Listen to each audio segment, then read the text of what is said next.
Good morning. Welcome to this July 9th, 2024 meeting of the Sacramento County Board of Supervisors. Would the clerk please call the roll? Yes, good morning. Supervisor Cerna. Here. Desmond. Here. Frost. Here. Hume. Here. Kennedy. Here. And you have a quorum. This meeting of the Sacramento County Board of Supervisors is cablecast live on Metro Cable 14, the local government affairs channel on the Comcast and AT&T Uverse cable systems. The meeting is closed caption and live streamed at metro14live.saccounty.gov and can be heard live for free on 96.5 FM KUBU radio. Today's meeting will be repeated Friday, July 12th at 6 p.m. on Channel 14. This meeting can also be viewed at youtube.com/MetroCable14. The Board of Supervisors fosters public engagement during the meeting and encourages public participation, civility, and use of courteous language. The Board does not condone the use of profanity, vulgar language, gestures, or other inappropriate behavior, including personal attacks or threats directed towards any meeting participant. Seating is limited and available on a first-come, first-served basis. Each speaker will be given 2 minutes to make a public comment and are limited to making one comment per agenda or off-agenda item. Please be mindful of the public comment procedures to avoid being interrupted while making your comment. To make a comment in person, please fill out a speaker request form and hand it to clerk staff. The chairperson will open public comments for each agenda or off-agenda item and direct the clerk to call the name of each speaker. When the clerk calls your name, please come forward to the podium and make your comment. If a speaker is unavailable to make a comment prior to the closing of public comments, the speaker waives their request to speak and the clerk will file the speaker request form in the record. The clerk will also manage the timer and allow each speaker 2 minutes to make a comment. To make a comment in written format, please send an email to boardclerk@saccounty.gov and your comment will be routed to the board and filed in the record. If you need an accommodation pursuant to the Americans with Disabilities Act or for medical or other reasons, please see clerk staff for assistance or contact the clerk's office at 916-874-5451 or by email at boardclerk@saccounty.gov. Thank you in advance for your courtesy and understanding of the meeting procedures. Thank you very much. Will you please join me in the Pledge of Allegiance?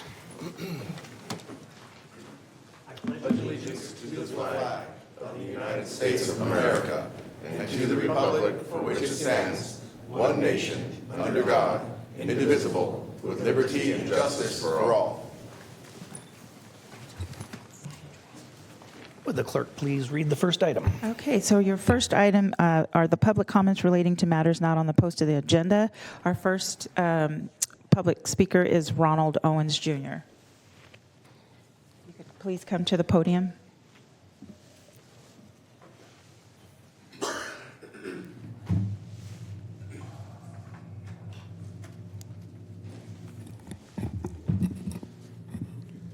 On April 14th, 2022, Federal Health Secretary Javier Becerra said, COVID-19 vaccines are killing people of color, Black, Latino, Indigenous people, at about 2 times the rate of white Americans. California Department of Public Health, my former employer, told me Becerra misspoke. Sacramento County Public Health staff indicated last month it is evident Becerra misspoke. If he misspoke, why did Becerra not correct the record? If he misspoke, why is that video still on the White House's official YouTube channel? I just checked a couple of minutes ago. If he misspoke, why are people dying suddenly, like a 17-year-old Chinese badminton player, and why are millions injured? If he misspoke, why was AstraZeneca pulled off the market globally after it faced court pressure about blood clots? If he misspoke, why increase mortality after third Moderna COVID-19 vaccine dose in Japan? That medical study, published in Curious, has been retracted. If he misspoke, why are 73% of deaths related to COVID-19 vaccinations, according to a Lancet study analyzing 325 autopsies? That study was also pulled. Notice his censorship pattern? If he misspoke, why are Kansas and Texas suing Pfizer for knowing and concealing that COVID-19 vaccine causes myocarditis, pericarditis, failed pregnancies, and deaths? California law states The Board of Supervisors of each county shall take measures as may be necessary to preserve and protect the public health. This board should direct Sacramento County Health Officer to start promoting, administering, and distributing COVID-19 vaccine to preserve and protect the public health. Thank you. Next is Alex.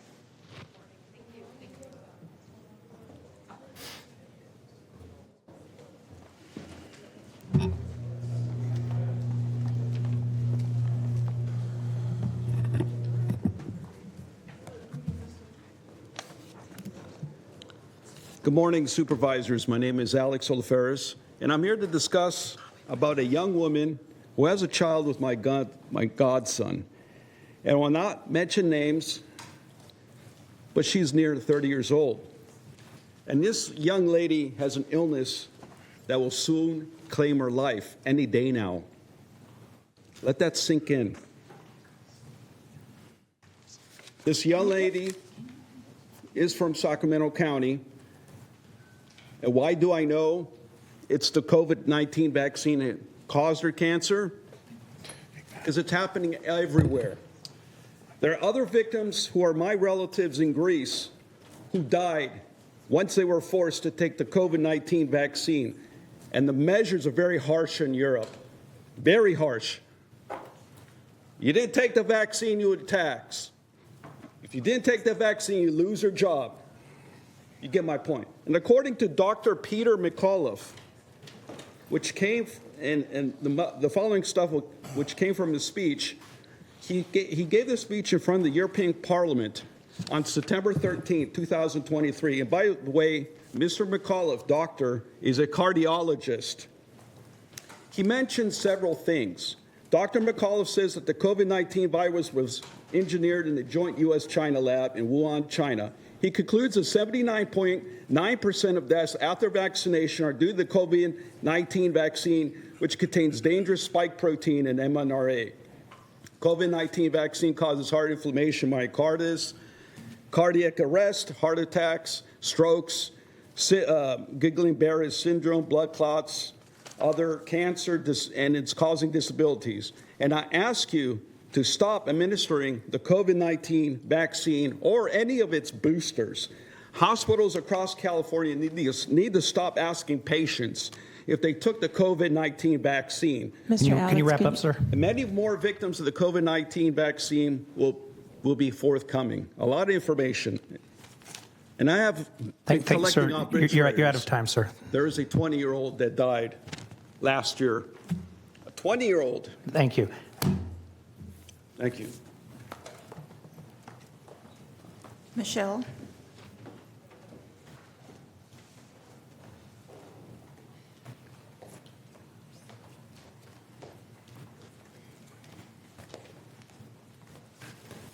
Good morning. My name's Michelle Twist. I'm here to represent my brother who was vaxxed and has been hospitalized twice from the vaccines. He has received no care from the hospital that actually helped him. He has classic graphene oxide blood clots that are inoperable, and he has months to live. It's my understanding that you are elected officials. It's my understanding that you can direct the health administrators to do what's right in the hospitals. So I implore you, and on behalf of everybody in this courtroom and everybody worldwide, I implore you to do your job. Thank you. Thank you. Thornell.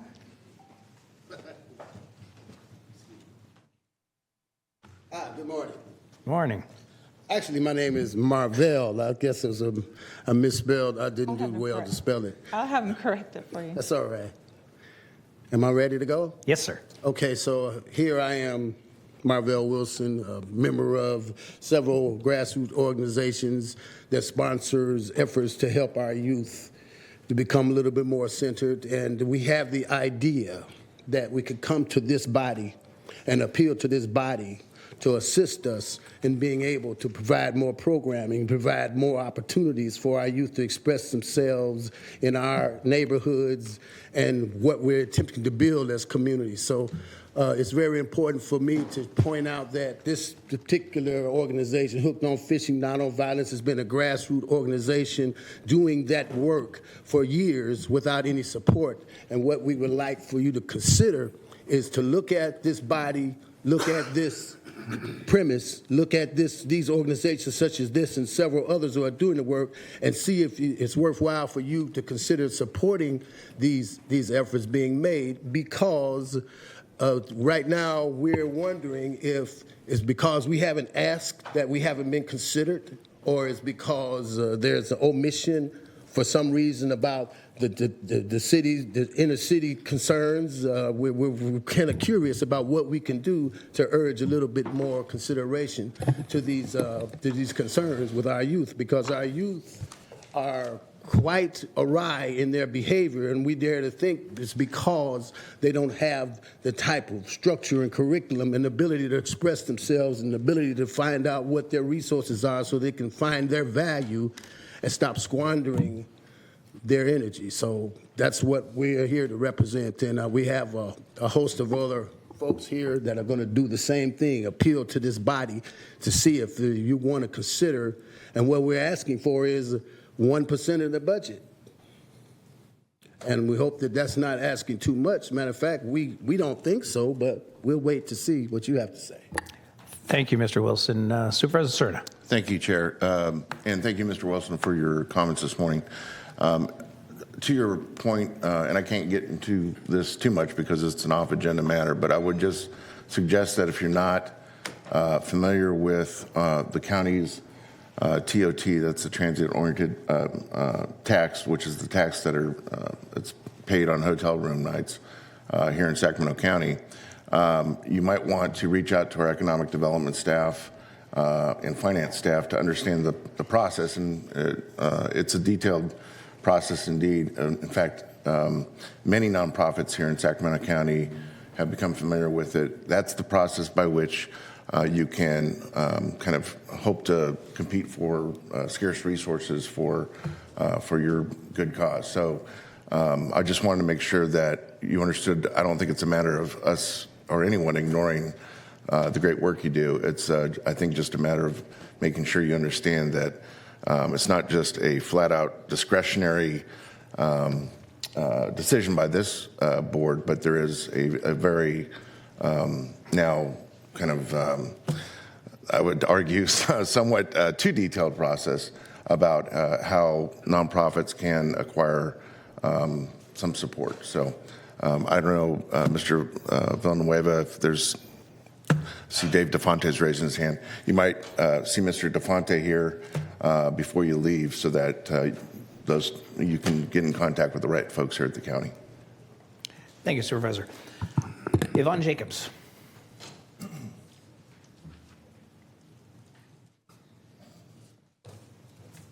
Good morning. I'm Yvonne Jacobs, and I am a Sacramento County resident representing Hooked on Fishing, Not on Violence. And we are requesting that the Board of Supervisors write a 5-letter signature of support in favor of allocating 1% of the county budget and creating positive alternatives for youth and families who have been affected by a lack of resources. We also want to thank Officer Marlon Yarber in advance for supplying the rehabilitative resources that the ACA 8 and AB 628 passed on June 27th that will give the youth a real chance of prison diversion. We thank you in advance in your AY vote on this future agenda item and look forward to shaping a better future for Sacramento youth and their families. Thank you for your time. Thank you, Ms. Jacobs. Queen.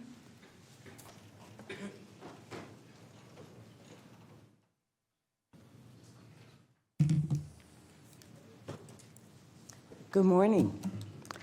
Morning. Thank you. Thank you very much. Good morning, supervisors.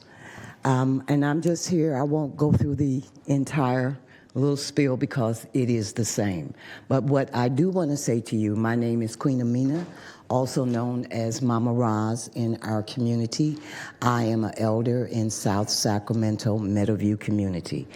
And our children, our youth, our young adults need more support and opportunities and program. I am one of those that is part of a safety net, so I can see, I can hear, I engage, and I am involved with our youth and in our community. So I do urge you, and I look forward to engaging with staff members and program managers on how to access these funds and go through the process so that we can strengthen our safety net for our youth, our young adults, and our children. Thank you so much. I appreciate your time and listening to me. Thank you. Thank you, Mama Roz. Chris?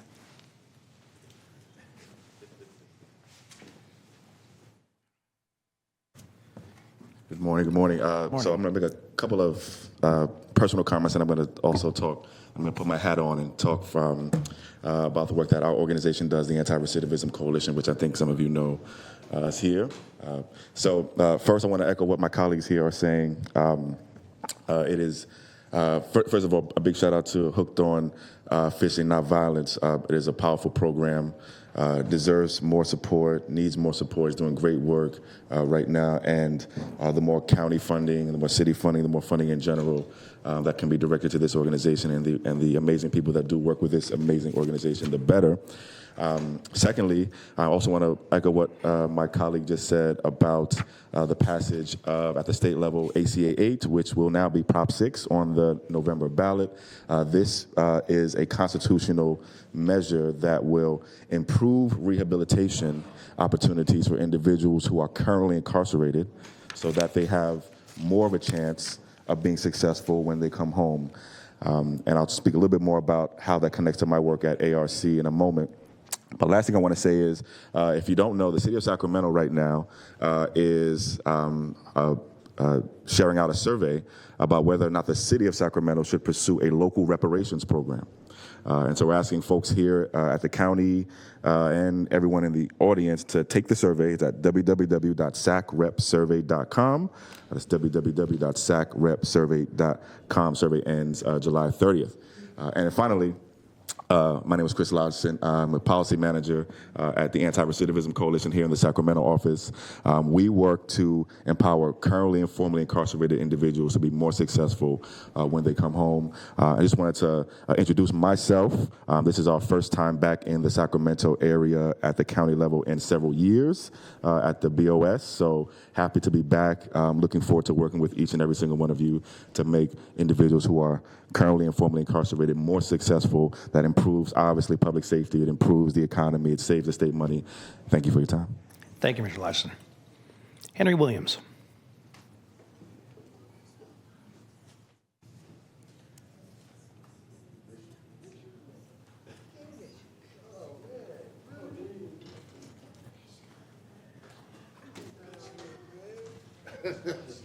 We got time. This is our senior. He's 89.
Hello, everyone. Morning. My name is King Bishop Henry Williams from Oakland, California. But I'm here to support all of the young peoples, okay, and their needs, okay? I want to see the young people, all their needs met, okay? I don't want to see y'all holding out on them, okay? Because there's a lot of things that they need. And they need homes, they need land, they need schools, they need property. They need things in the community here. And so y'all have to let go of some of the things here in this city that belongs to them, okay? So their needs can be met.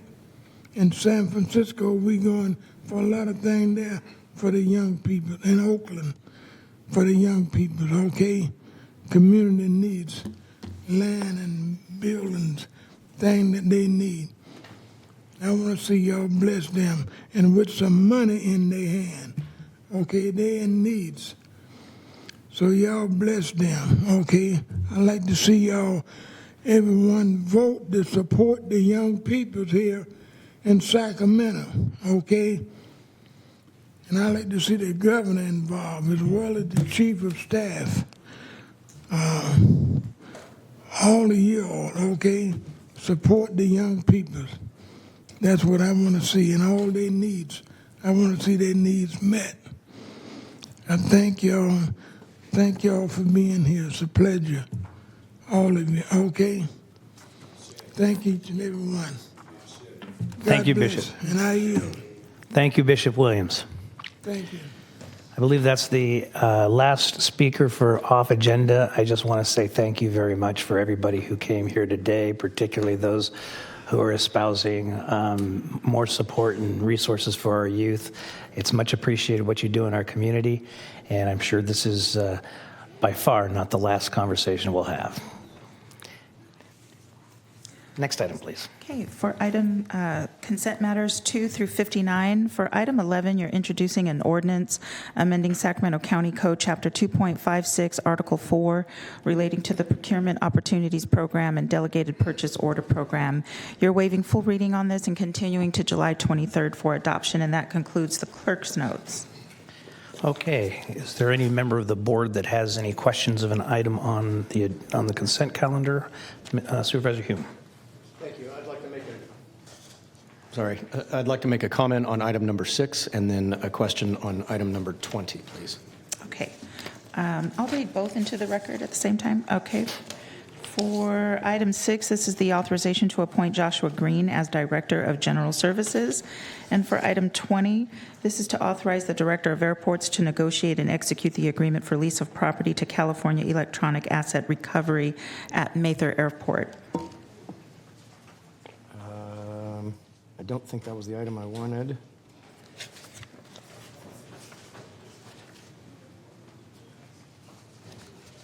I'm sorry, item 18 was the one I was hoping to make a 18. comment on. Okay. I'm sorry, rather than which one? Beg your pardon? 18 rather than which one? Rather than 20. Okay, thank you. Okay. Item 18, authorize the Director of Airports to negotiate and execute an agreement for community workforce and training agreement, administrative services with Lowe Consulting Group. Great. So item number 6, I just wanted to say, because he is in the audience here today, that we are lucky to be appointing Josh Green as our new Director of DGS. I've had the pleasure of knowing Mr. Green since he moved to Elk Grove to originally start as the Parks Administrator for the Cosumnes Community Services District and then elevated up to the General Manager. And so I wish you a long and storied career with the County of Sacramento, and welcome aboard. And then on item 18, my question is, this is the contract for Lowe Consulting Group for the administration of the Community Workforce and Training Agreement, a 7-year term and a maximum payment amount of about $4.75 million. Does this cover all of the different SM Forward projects that will be subject to the CWTA? I see Supervisors, Ms. Nichols Ms. coming Nichols behind is you. here. if you She'll want. come down and Okay. speak to that.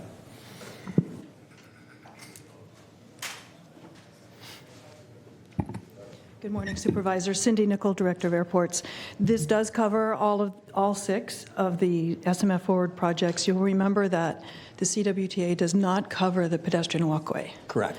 So this indeed does cover all of the other projects. Okay. And this contract is primarily for compliance and reporting, consultation to make sure that everything is being handled appropriately. Will they also be administering or adjudicating complaints or grievances that are filed? There are various matters that may arise that the CWTA administrator would handle. Okay, thank you. And I will just mention that Andrea Lowe is here to speak if you'd like to hear from her today. I think you've answered my questions, but I appreciate that she came out. Thank you. Congratulations. Thank you very much. Okay, thank you. Thank you, Supervisor. I see no other supervisor in the queue. Is there a member of the public that would like to comment or have something pulled from the consent calendar at this time? So we have public comments for item 54, and I will read that into the record. This is the authority to execute a retroactive expenditure agreement with the Slavic American Chamber of Commerce.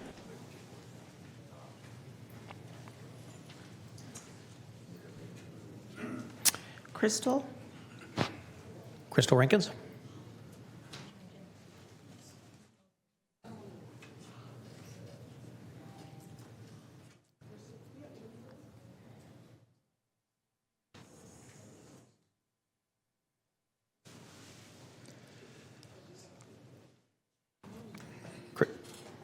Crystal, are you interested in speaking? Crystal, we can skip and go to the next speaker if you like. Oh, okay. Well, I thought I was supposed to respond to what you guys were just talking about, or am I supposed to just go make a comment? Did you sign up to make a comment on item 54? General public comment. Excuse me. I'm sorry. It was 4 of us that signed up for non-agenda items. Okay, there's confusion. That's perfectly fine. I'm going to take the chair's prerogative and allow you to speak now as an item not on the agenda. You have 2 minutes each.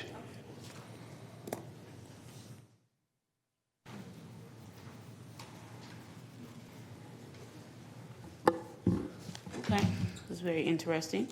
Okay, my name is Crystal Rankins, as you all see. I'm a Sacramento community organizer, and we request the Sacramento Board of Supervisors, CERNA, Kennedy, Desmond, Frost, Hume, write a 5-letter signature of support in favor of allocating 1% of the county budget and creating positive alternatives for youth and families who have been affected by a lack of resources. We want to thank Officer Marlon Yarber in advance for supplying the rehabilitative resources that the ACA 8 and AB 628 passed on June 27 that will give the youth a real chance of prison diversion. We thank you in advance in your A vote on this future agenda item and look forward to shaping a better future for Sacramento youth and their families. I come from Oakland. I'm also an Oakland community organizer. I help support youth in aviation, and I also go into the prisons and teach them the importance of higher education. So I feel like our youth are our future, and we need to invest more into them before they even get into the system. So I feel like it's imperative for me to come up here and speak and just advocate for our youth, because there's not much resources for them in this county and also in Alameda County. So that's why I'm here today. Thank you for your time. Thank you, Ms. Rankins.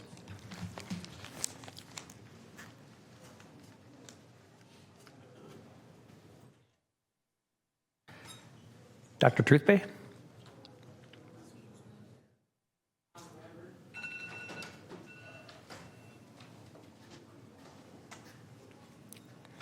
If you see your name on the list, could you please be prepared to speak?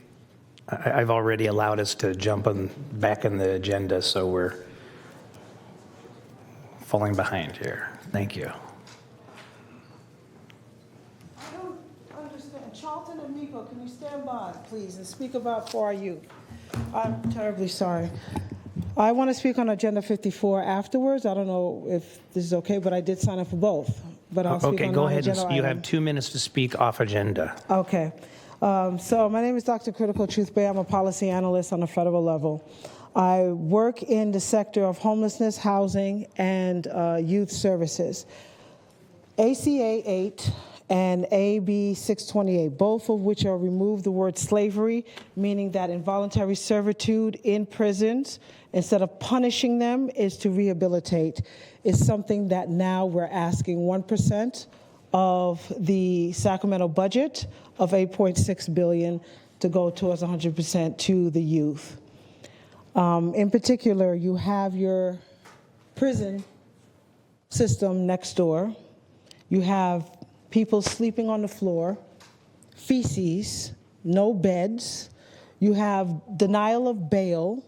You have family members and positive resources that are denied at the Sacramento Youth Detention Center, which is what I brought to Mr. Yarber's attention. But for some reason, it seems like that's not registering. We need to stop, because when our youth, our black youth, I'm gonna be very specific, we are not gonna be payment for other people. We built this country. We're still studying reparations? Come on. Why a lot of these kids that goes to these certain programs you put out still have gun charges? Why don't we have the same affordability in affluent neighborhoods? I'm sure your children are not going to half of the stuff we're going through. We're burying our children every day. That's why we have an attitude, because we don't see our taxes reflected for everyone else. So Ms. Sue Frost, we're asking, please, District 4, District 3, 2, and 1, 5, Cerna, Hume, Kennedy, Desmond, to please put 1% to resources that we can see, tangible ones. That means building state-of-the-art studios. Thank you. Yeah? Please, if you want to speak on item 54, we'll go through the next two speakers, so please stay in the chambers and we'll go back to that. Okay. Thank you. Thank you. Miko Yor.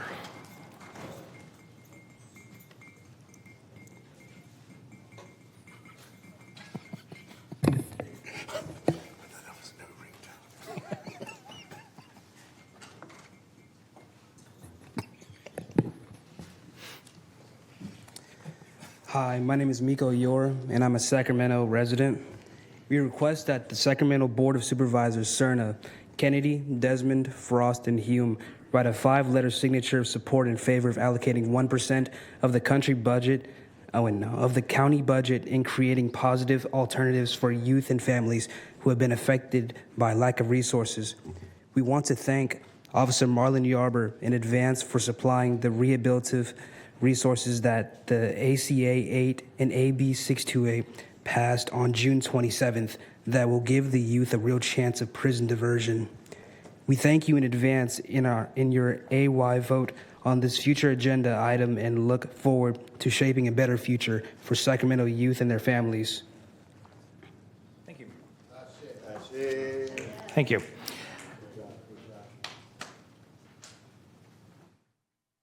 Charlton Curry.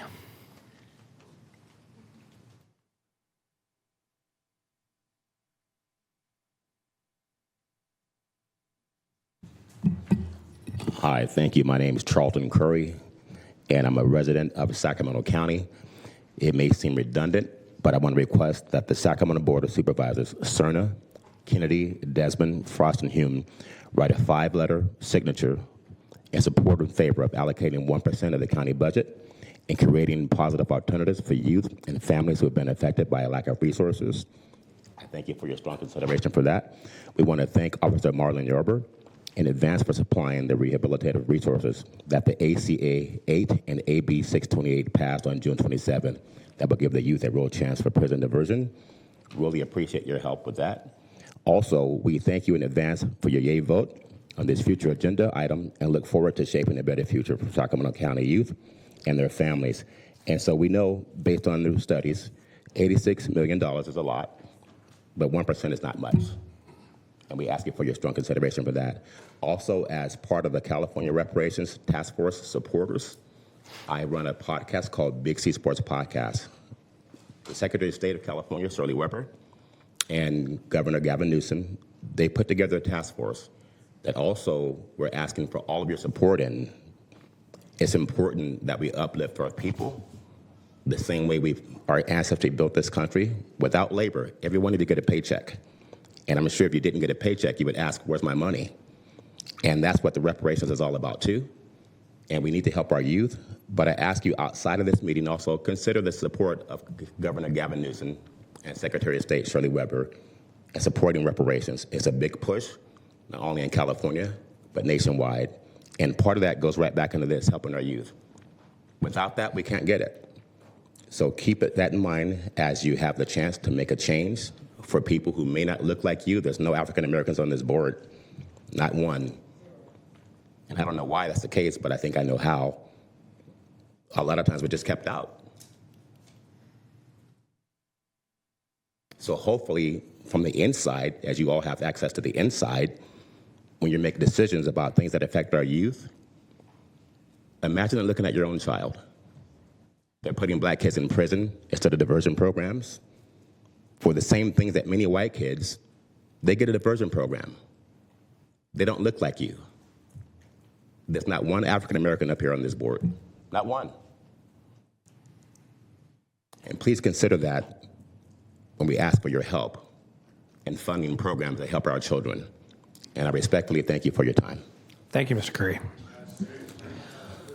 Okay, that's all the speakers we have for off agenda. We will return now to the consent calendar, and I believe Dr. Truthbay is signed up to speak on item 54. Dr. Truthbay?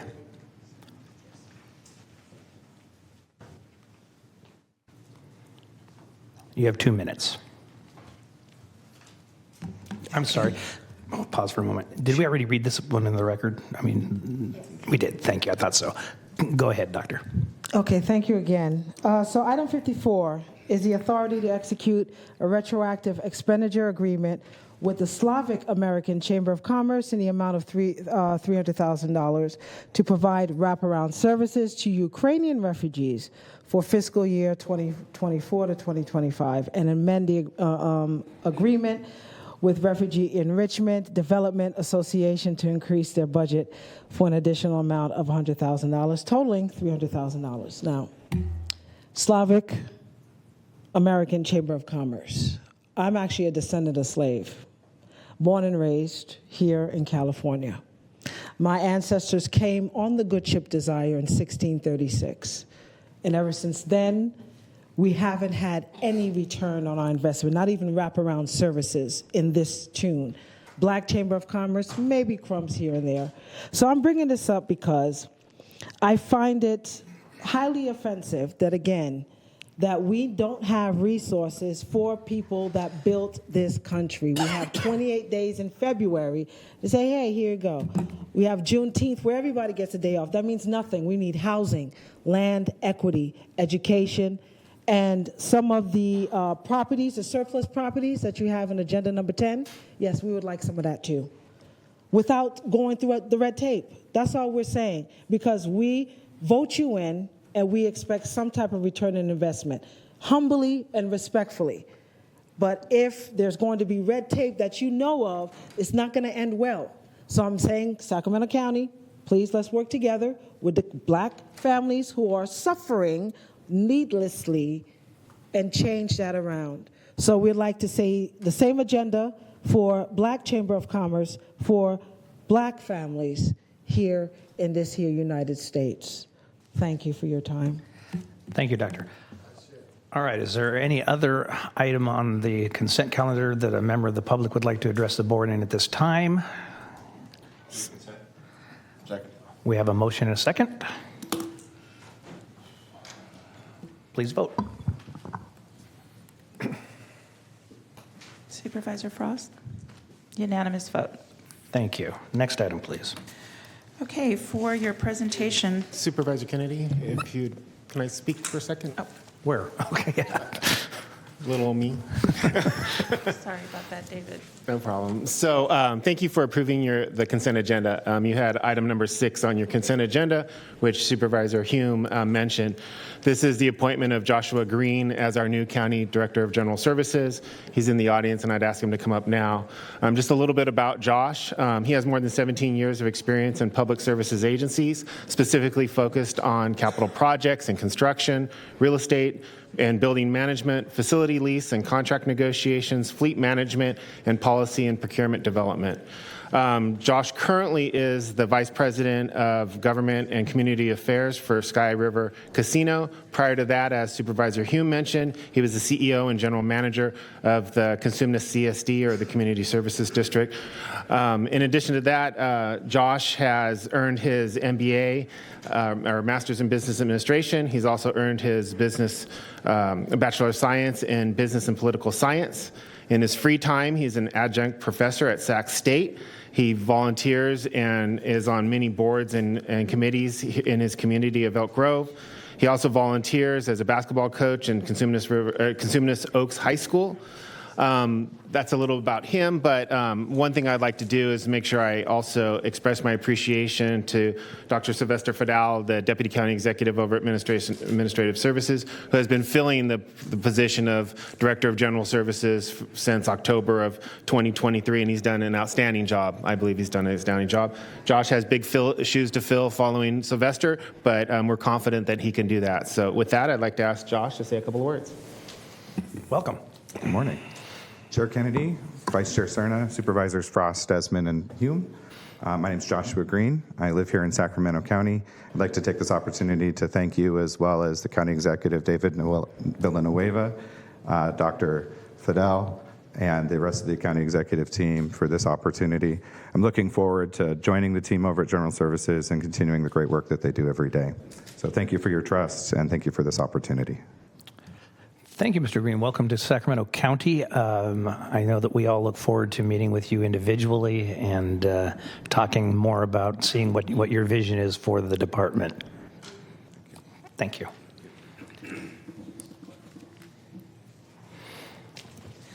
Okay, for item 60, this is the presentation of resolutions in recognition of the Sacramento County 2024 History Day competition.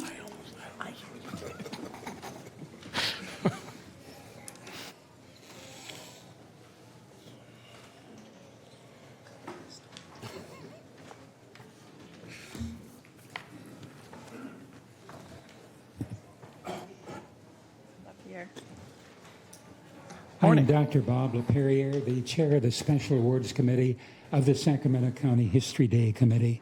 Sacramento County History Day, held yearly in early March, is part of the triad including California State History Day and National History Day. Winners at the county level progress to state, and state winners to national. For ease of description, it is a history counterpart of the science fairs and is organized by the Sacramento County Office of Education and the Center for Sacramento History through the History Day Committee. History Day is open to grades 4 through 12, with in California grades 4 and 5 competing in a poster or two-dimensional category. 6th through 12th graders compete in junior and senior divisions in one of 6 categories: performances, exhibits, websites, documentaries, podcasts, or papers. Each year, a theme is determined that guides the topics the students choose. The theme the students had to follow for this year was Turning Points in History. The education these students get is an adjunct to their regular school, learning techniques such as proper researching through primary and secondary documents. In addition to the judging for progression to state and national, Sacramento County has a special awards program with a variety of organizations giving awards to stimulate and interest the students in aspects of history they may not generally think or be aware of. It is always a real joy to see the enthusiasm these students have and the amazing quality of their projects. I encourage everyone to get involved with this wonderful program. Information can be found on the internet if you just Google Sacramento History Day. This year, there were 223 students involved with a total of 144 projects. The Board of Supervisors Awards are in the Special Awards category, and this year 3 projects will be presented a resolution from our County Board of Supervisors. The first was The Discovery of the Smallpox Vaccine, an elementary individual poster by Vivian Despande from Theodore Judah Elementary School. She unfortunately could not be here today, but we'll make sure she's providing the resolution. Next of all, we have Declaration of Sentiments, Igniting Equality's Flame, Catalyst for the Women's Rights Movement, a senior group website. And from Folsom High School, we have Sriram Shankara Narayanan and Sirhiri Shankara Narayanana. If they'd like to come up. And while they're doing that, the last award is on the Native American occupation of Alcatraz. It's a junior group documentary by Koyo Hedrick and Micah Wolf and Winston Churchill Middle School. Koyo could not be here, but Micah is here and will receive his award. Thank you. See if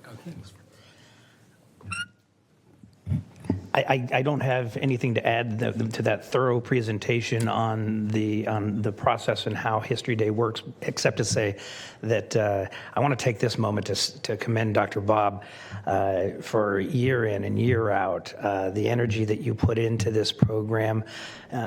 We take history for granted in not just Sacramento, but in America. And if we don't study history and learn from history, as they say, we will continue to repeat the same mistakes we've made in the past. So it's vitally important that we treat history with the same level of importance as we do other subjects. And you, sir, have done more than anybody in Sacramento County to ensure that we do that. So thank you for everything you do. Thank you. Okay.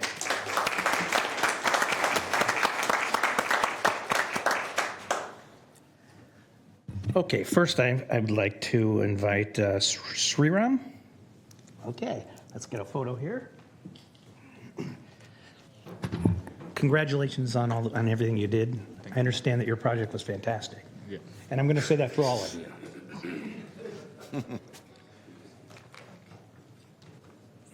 Thank you.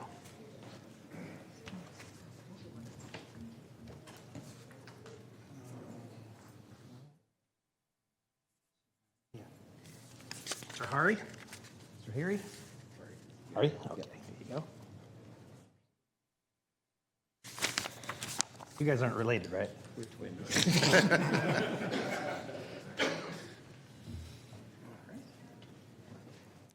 Vian? Not here, that's okay.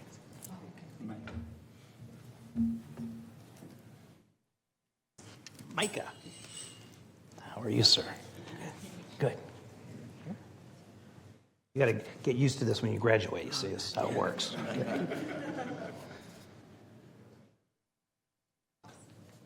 Congratulations.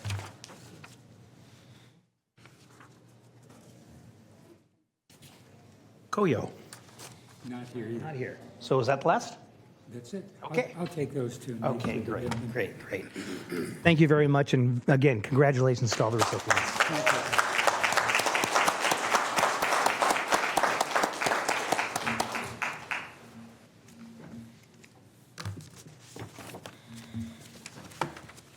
Okay, item 61 is the presentation of resolution recognizing July 21st through 27th, 2024 as Probation Supervision Week for Sacramento County.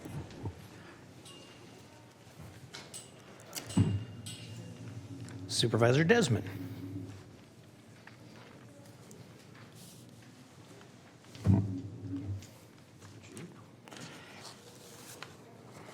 First, please don't take this as a reflection of the chair's lack of commitment to our Sacramento County probation. He's recovering from vacation, and I asked him if I could. And anybody watching this meeting knows it's not going well. But I'm delighted to be up here to provide this presentation to you, Chief Yarborough, and so many of your staff that are here in the chambers with us today.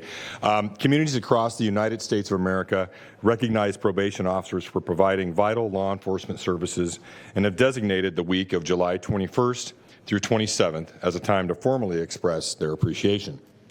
Our own Sacramento County Probation has a highly skilled, multidisciplinary workforce devoted to changing the lives of the clients they serve by using innovative strategies to support positive change.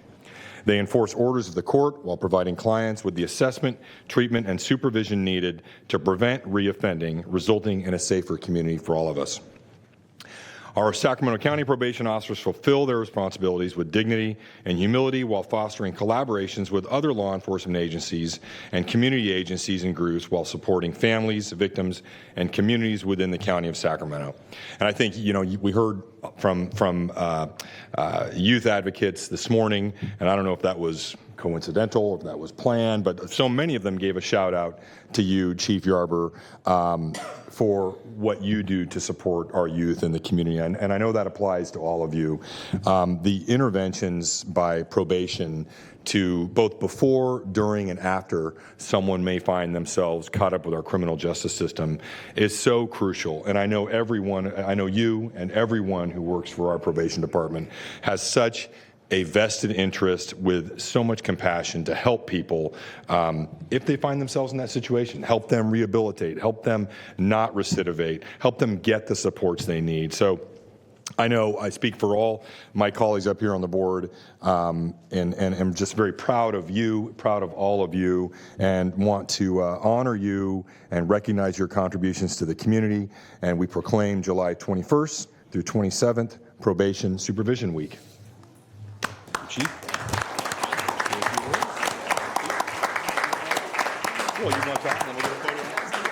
Chief?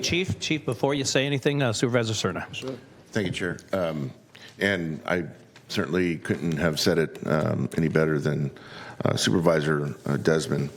And this is a resolution that we consider annually, and it serves as a terrific reminder about the uniqueness of what our probation department and its people do for the people of Sacramento County. I just want to take the opportunity, following the eloquent comments, to remind anyone that might be listening or watching that if you don't know what probation is all about here in Sacramento County, in terms of the balancing act that comes with the profession of being both a sworn law enforcement agency, but also a very important part of our social services, quite frankly, here in Sacramento County. I would encourage you to learn much more about what that profession is all about. I also want to take the opportunity to say that in addition to all the great professional work that our probation officers do and those that are at YDF, they are always, at least in my experience over the last decade plus here serving on the board, the first to show up when asked to volunteer for good causes, whether it's National Night Out and being at our various events, or volunteering during in the instance of the inception of the Cesar Chavez holiday. I will recall the fact that we had over 50 probation officers and YDF staff show up to help clean up the Washington Neighborhood Center in the district I represent. And so these are people that not only serve here in Sacramento County, but live, raise families here in Sacramento County, and really care for it. And so I know that there's a lot of thought that went into the resolution, but I just wanted to add my own thoughts because I just can't stress enough how important you all are, and what great leadership we have in our chief. So thank you. Thank you, Supervisor. Much agreed. Appreciate Chief. that. Chair, good morning, and members of the board, thank you both. I guess I should just say thank you at this point. You guys steal my thunder. Really appreciation to the board, County Exec's office, Eric Jones, who's not here. Thank you all for the resources. We wouldn't be able to do the jobs that we're able to do without that support. So really want to recognize you all as part of this Probation Services Week acknowledgement. Joined by my Assistant Chief, Mark Marquez, but also a great collection of our officers and staff from our adult court services building, just a couple blocks down the road here. And as many of you know, probation, we're the connector in the system. Whether that means connecting, our clients to services and supports, or linking the court, and the court partners to good information. We're also, about jobs and housing and educational opportunities, or sometimes it's just sobriety that we're connecting someone to, and we see all of those things really as part of our public safety strategy, if you will. So. I share this recognition not just with the adult court staff, as some of them know. I talk about adult court, and it's the greatest strength of the probation department, really, is that linkage to the court.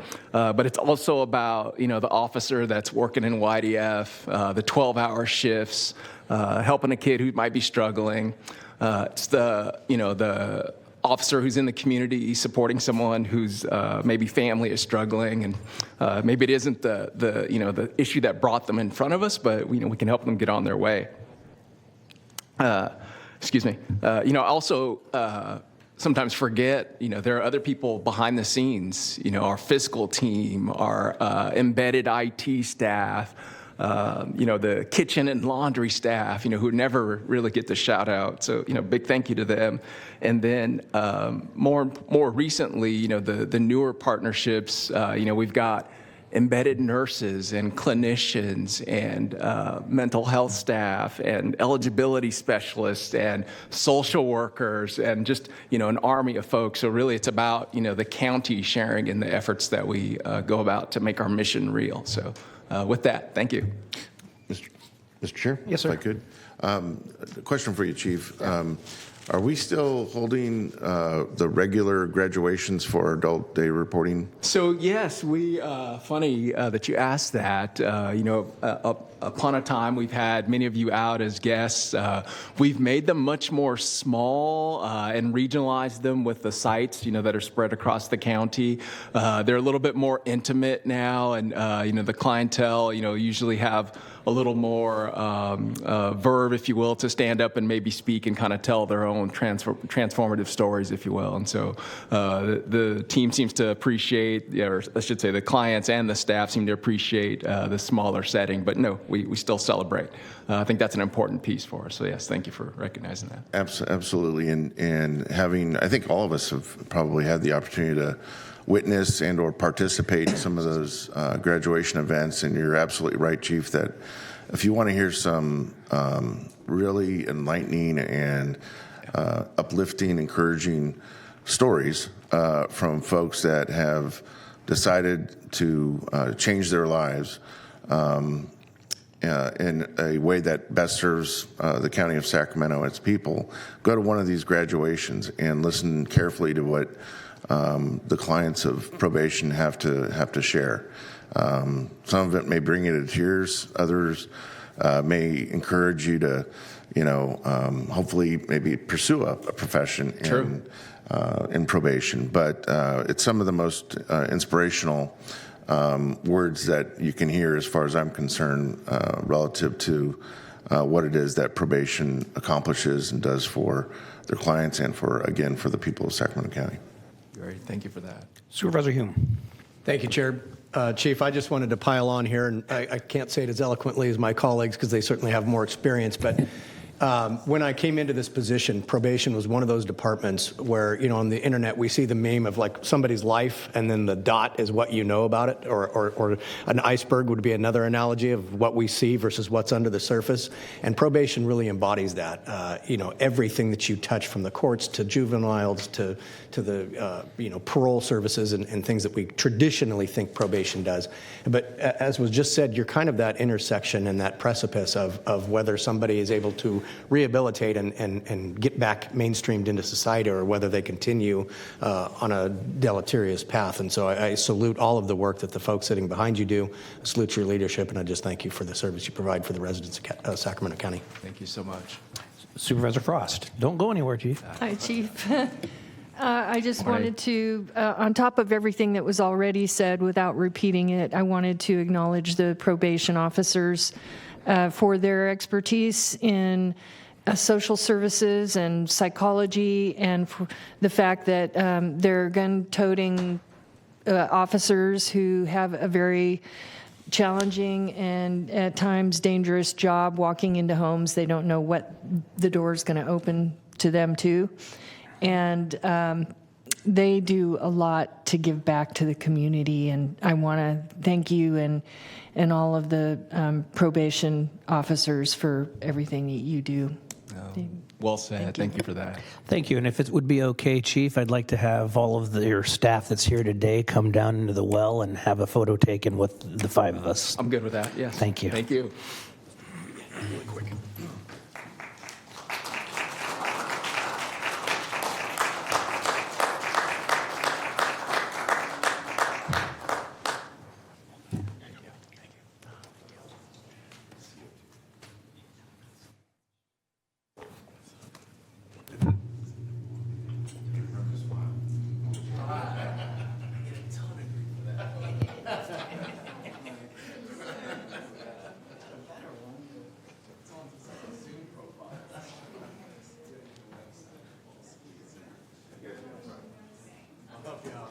You're still on the plane.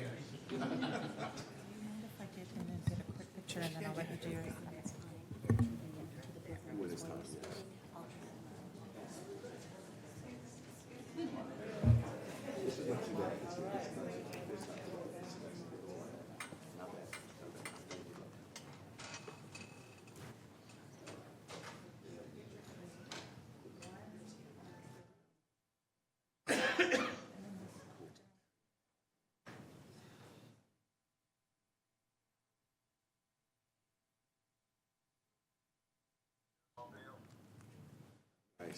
Thank you.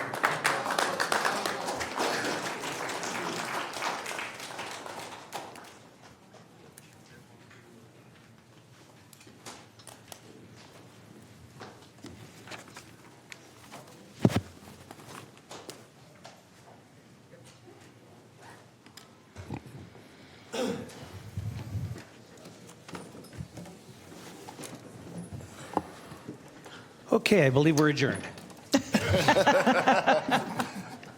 Next item, please. Okay, I think we have one more presentation to that. Item 62 is the presentation recognizing July as Parks and Recreation Month. Good morning still. Liz Bellis, Director of Regional Parks, and I have a presentation. Thank you. There we go. It's a simple message. Parks make life better. I'm honored to be here today to present this item. Parks are my passion. Parks, open space, and recreation programs are an integral part of the quality of life for everyone. They are what we seek as we look for areas to live, to raise our families, to recreate, and take respite from the day-to-day stressors of life. They connect us on many levels as a community and are an important part of our physical, mental, and spiritual health. Today, I will briefly review what our Sacramento County Regional Parks system provides, but I'm also pleased to recognize my fellow park professionals and share a unique aspect of Sacramento that we have 22 different entities which provide park and recreation services to our Sacramento communities. A handful of my park professional colleagues are here as well. I'd like to ask them to stand up or come on down, whichever you're most comfortable with. I'm so glad they were able to sit through and stay with us for this brief presentation.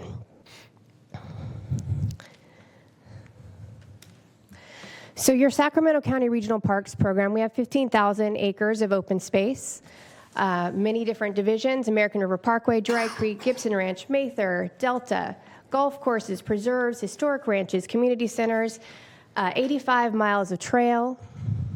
That is a little anecdotally from here to the crow flies to San Francisco, just FYI. We have administration, planning, grants, natural resources, maintenance, unique to us, law enforcement, and recreation services, including our therapeutic recreation services program, special events, of which many of you partake, and we also administer the county services areas 4B, 4C, and 4D. So I'm just going to briefly, I very promise you very briefly, go through all of the different entities that provide these parks and recreation services for you. As mentioned earlier, County Service Area 4B is for the Wilton community. County Service Area 4C is for the Delta region. County Service Area 4D is Galt and Harold. Carmichael Recreation and Park District is one of the dependent districts of Sacramento County. Mission Oaks is the second dependent district of Sacramento County. And Sunrise, Kevin, is your administrator for Sunrise, is the third dependent district of Sacramento County. And what that means is your Board of Supervisors serves as the Board of Directors for those dependent districts. The rest of them are either cities or independent districts. We have the City of Folsom, the City of Galt, the City of Isleton, the City of Sacramento, Arcade Creek, Arden Manor, Arden Park, Cordova, Cosumnes CSD. Mr. Green, as you recognized earlier, was a part of that organization. Fair Oaks, Fulton El Camino, North Highlands, Orangevale. Becky is your administrator for Orangevale. Rio Linda, Alberta. Oh, and I skipped over City of Folsom. I did not mention that. City of Folsom. So sorry. We haven't met yet. Hi. She's new. Mike for Rio Linda, Alberta. Southgate. And as I stated, I made this very brief, but I'd like to conclude by saying thank you to your board for allowing me this opportunity to recognize all of the different park entities that provide these services for our community, and also anyone who's ever been a part of a park and recreation profession. So if you've been a camp counselor or a lifeguard or served as a board member, please stand up, raise your hand, shout out, and recognize the fact that we have a whole month to celebrate that parks make life better for everyone. Thank you. Thank you, Liz. Appreciate it. And thank you to all your staff, too. We really do have, I think, one of the best, if not the best, parks department in the work that we do in Northern California. Not just the beauty of the, obviously, of, everybody talks about the Parkway, but everything else that just goes on every day, and particularly our youth programs. You all do with very little staff. You do tremendous work, and it's so much appreciated, and makes our community a much better place and County of Sacramento better. Thank you. Thank you. Oh, Supervisor Serna. Before you leave, Liz. Just kidding. I know you mentioned special events, but I don't know that I heard special mention of Aftershock. No. So I just want to acknowledge that unique to this department amongst, compared to other parks departments, when we have resources like the American River Parkway that can be used for a multitude of different recreational and in this case entertainment purposes, I think that it's worth noting too that we've been able to groom some really, really productive partnerships over the years with, in this case, promoters that have brought one of the biggest, most well-attended music festivals from across the country into Discovery Park. And so I just want to say that in addition to celebrating the month for kind of all the very obvious reasons, we ought to be doing the same because I think we have a lot of creative minds that really apply themselves and make sure that we're kind of maximizing the use and utility of our park assets for, again, a wide variety of purposes that make living in Sacramento County a great experience. So thank you, Liz, for your leadership and for all that your staff do. Thank you. Yeah, absolutely. Remiss in not mentioning the fact that we have some of the best rock festivals on the West Coast right here in Sacramento. There you go. Not to mention Country Western and Ironman the same month. That is true. Yeah. Talk to my staff after October. Supervisor Frost. I just want to say every one of you touches my district, so thank you for being here. But I also wanted to say, on top of parks being great for happiness and recreation and sunshine, the parks seem like sort of like the libraries. Whenever things happen in our world, it's one of the first things that's impacted is the park system. And I want to acknowledge the way you have managed, homeless issues and the added burden that was brought on by a pandemic. And also, I want to thank 2 or 3 of you are actually working with special projects relating to what's important to the community and things that the community wants, and for all that you do to go out of your way to, bring their dreams to life. The Fire Museum in Rio Linda, the amphitheater in Citrus Heights. There's so many things happening, and you're right in there saying, okay, how can we make it happen? And I want to thank you, Liz, for your support with stuff like that, too. So thank you for all you do, and yay, parks. Absolutely. Best profession in the world. Thank you. Thank you all. Next item, please. Item 63 is the County of Sacramento Landscape Maintenance District Zone 4 public hearing on proposed assessment for fiscal year 24-25, confirming the assessment diagram and levy assessments.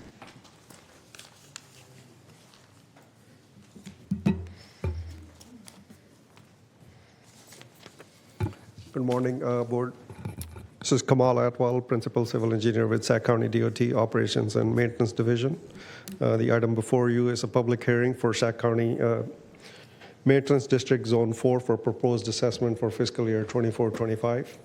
On May 21, the engineer's report was filed with the clerk of the board with the resolution of intention was approved by the board to levy and collect the assessment for fiscal year 24-25. District provide funding for maintenance for public landscape corridors and the roadway medians and roadway frontages throughout the unincorporated county, as shown in the district map in attachment 1. We maintain over 2.1 million square feet in this district. The assessment rates are fixed for past 30 years. Residential rates are $42.50, and rates for commercial properties are $66.51 per acre. Revenue collected from this assessment is around $522,000, which is not enough to cover the district operations.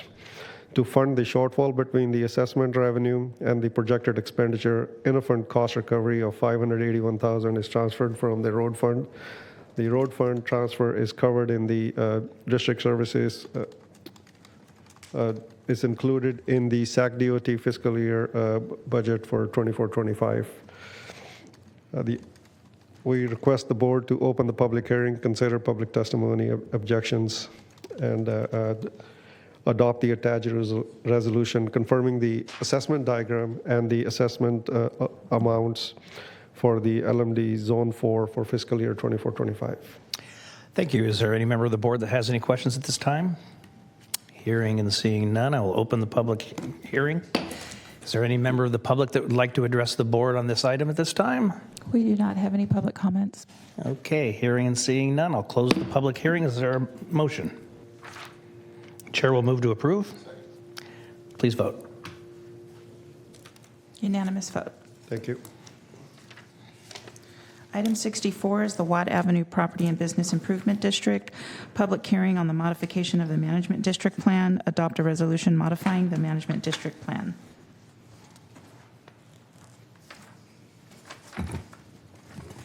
Good morning, Chair Kennedy, members of the board. My name is Vanessa Lieberman, and I am your Manager of Special Districts in the Department of Community Development.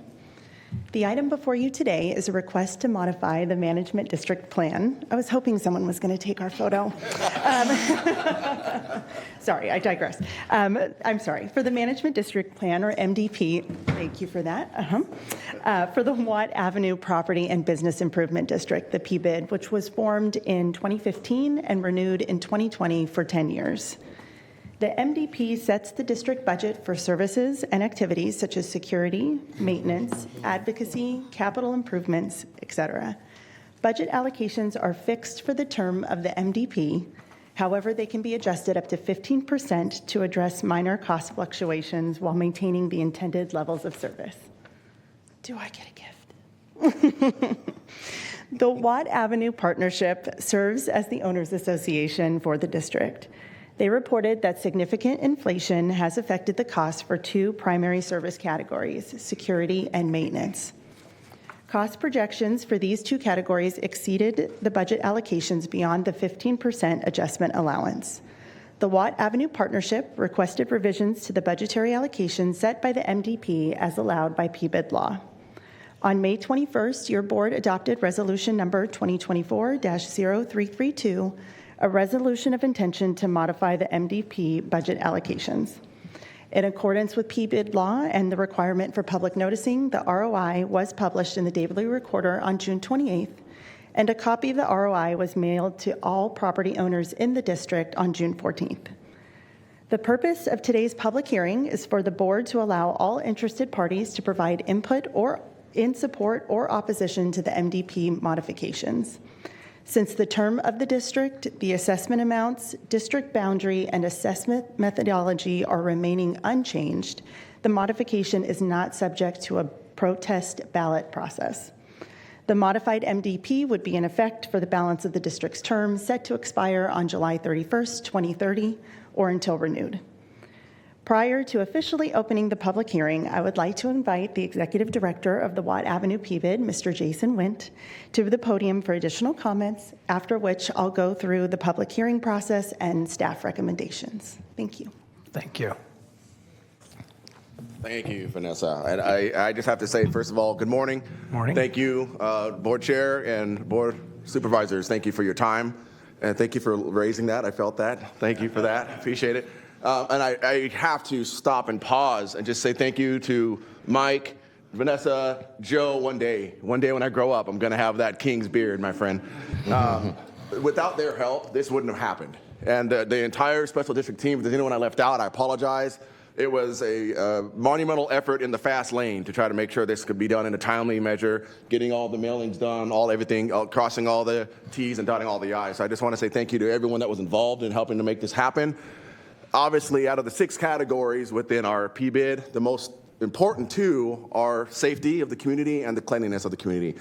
And I saw the writing on the wall when the original budget categories and the allocations therein were not going to be sufficient and would not make it for the next 7 years. I said, hey, board, during one of our board meetings, we have to make a change. We got to do it right now or it'll be too late. And so we all voted. We made sure that everything looked good, talked to our accountants and said, yeah, we got to make this category change. So I definitely encourage you to vote yes so that we can continue to do our good work. Thank you. Thank you. So at this time, if there are no questions from the board, staff recommends that the board open the public hearing, consider all public comments, close the public hearing, and adopt the attached resolution accepting the modified management district plan. Supervisor Desmond. And thank you, Mr. Chair. And I know he's going to be opening the hearing and see if we have any comment. But I just wanted to briefly comment and certainly thank county staff, but also thank Jason and thank 80 Watt for your work. Thank you for being so engaged and understanding that you need to make this change to ensure that this PBID flourishes, is successful, and can address the kind of some of the unique challenges you face on that Watt Avenue corridor. And I also want to just take the opportunity, Jason. I know you'll be providing a report in a few moments along with a lot of your colleagues here, but I want to call you out specifically in 80 Watt. There's a lot going on in that district. I've personally gone with county staff a couple times. And have been joined by 2 of my colleagues up here at public meetings to discuss the safe state community that's going to be located in the district up there. And that you have been a very willing and able partner, an enthusiastic partner in the county bringing that to that area within your PBID, knowing that there may be some negative implications, but knowing that that is so necessary to help people in need, and knowing that by partnering with the county, working with the county, that's our best chance to ensure it succeeds for both people who are going to be served by that project and also the surrounding businesses and residents in the area. So I want to thank you for that, Jason, because we're going to have a lot more work to do. There's going to be a lot more discussions, and just appreciate your engagement and appreciate the entire PBID's board's engagement on that project and the work that you do in that community. Thank you. Thank you. Thank you. Supervisor Cerna. Thank you. So I certainly want to concur with my colleague about the great work that the PBID does. I also want to note, too, that a number of us serve on the RT Board of Directors. I would encourage you to think about perhaps, as it relates to this particular PBID, just because those of us who do serve on the RT Board of Directors know we hear often about the Watt I-80 light rail station fairly frequently. And of course, there's a very active bus line there as well, and it serves as probably our most active kind of intermodal facility for RT that we might want to, or you might want to consider coordinating with our staff at RT, General Manager Henry Lee's staff, for maybe an update at some point about how we're working together in that context, as well as obviously the County of Sacramento. I think there's a lot of common objectives that are shared with that particular agency as well. Absolutely. Thank you. Agreed. There, with the combination of Complete Streets is happening, that's getting finally moving, and then also the Safe Stay is happening, and that's moving. And there are a lot of moving parts, so your support is critical. Thank you. Thank you very much. With that, I see no one in the queue, so I will open the public hearing. At this time, is there any member of the public that would like to address the board on this item? We don't have any public comments. Hearing and seeing none, I will close the public hearing. Is there a motion? So moved. Please vote. Unanimous vote. Hallelujah.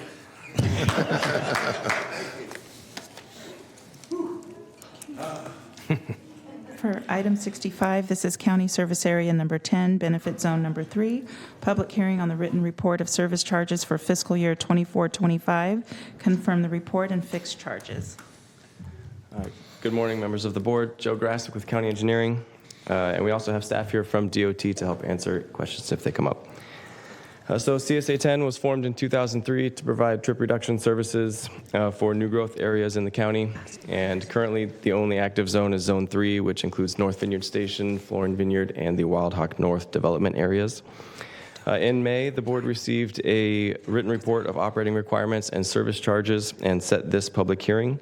The written report summarizes the recommended fiscal year 24-25 service charges and the use of those charges. The written report shows that staff is recommending increasing the service charges by 3.67% over last year's rates based on changes to the Consumer Price Index. And with that, I'd like to share just some quick highlights from CSA 10 over the last year. So 50 Corridor TMA began working on the Let's Go marketing campaign, which aims to encourage residents to change their travel methods to more sustainable modes. They continued collaboration with SAC RT and the county to operate the Smart Ride on-demand travel or on-demand shuttle service with 868 passenger trips between July of 23 and March of 24. They also hosted 4 bicycle repair events, a transportation fair, and a community bike ride.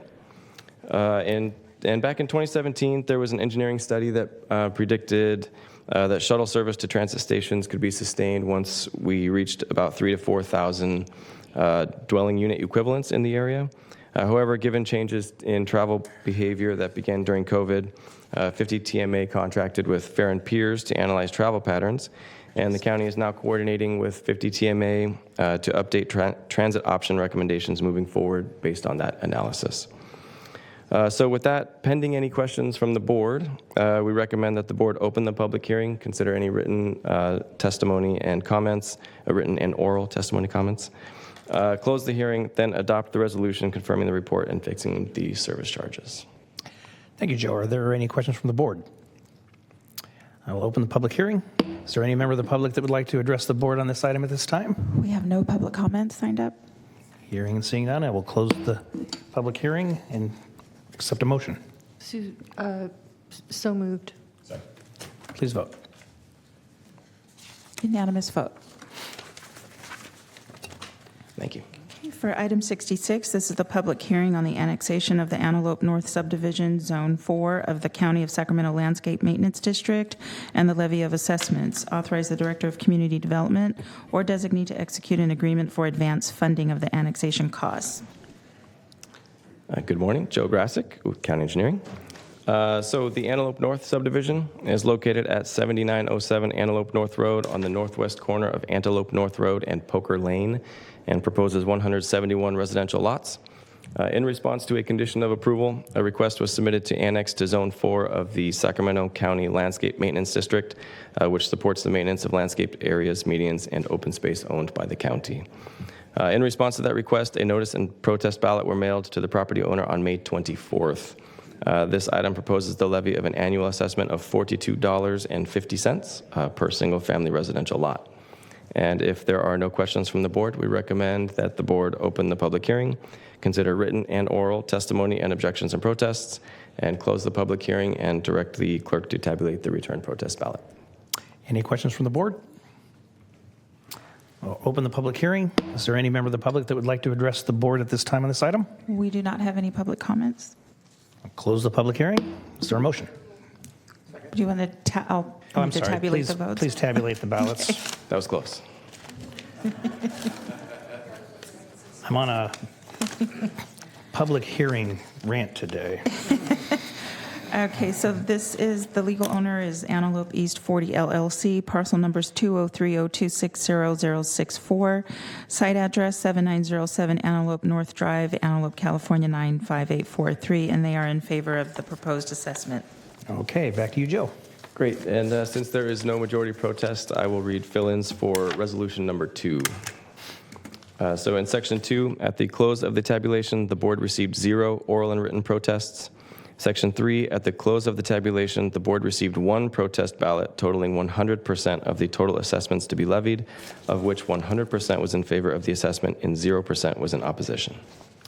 Thank you. Is there a motion? Please vote. Unanimous vote. Thank you. Thank you. Next item, please. 67 is the County Service Area Number 1, Zone 1, public hearing on the benefit category change and levy of increased service charges for Antelope North Subdivision. Hi. Good morning, members of the board. This is Dawn Pimentel with Sacramento County Engineering. I'm speaking also about the Antelope North project. It's located north of the intersection of Poker Lane and Antelope North Road. It consists of 172 single-family lots, a multifamily lot, an open space parcel, miscellaneous landscape and road right-of-way parcels, and other associated site improvements. The project was approved with the general specific plan amendment, rezone, large lot and small lot tentative maps, and design review on March 12, 2024. In response to the condition of approval required prior to filing a final map, the project proponent submitted an application to initiate the benefit category change process. In response to that request, a ballot and notice was mailed to the property owner on May 24th. Currently, the project is on a single parcel in the safety light only benefit category and is assessed $2.56 annually. The proposed change is to change to the enhanced street and safety light residential or non-residential category as applicable. After a benefit category change, the increased annual service charge will be approximately $12,696.54 for the project, which will be collected only after acceptance of the newly installed streetlight equipment. If there are no questions from the board, we recommend the board open the public hearing, consider written and oral testimony and objections, protests, and close the public hearing and direct the board to tabulate the protest ballots. Any questions at this time? I'll open the public hearing. Is there any member of the public that would like to address the board on this item at this time? We have no public comments. Close the public hearing. Please tabulate the votes.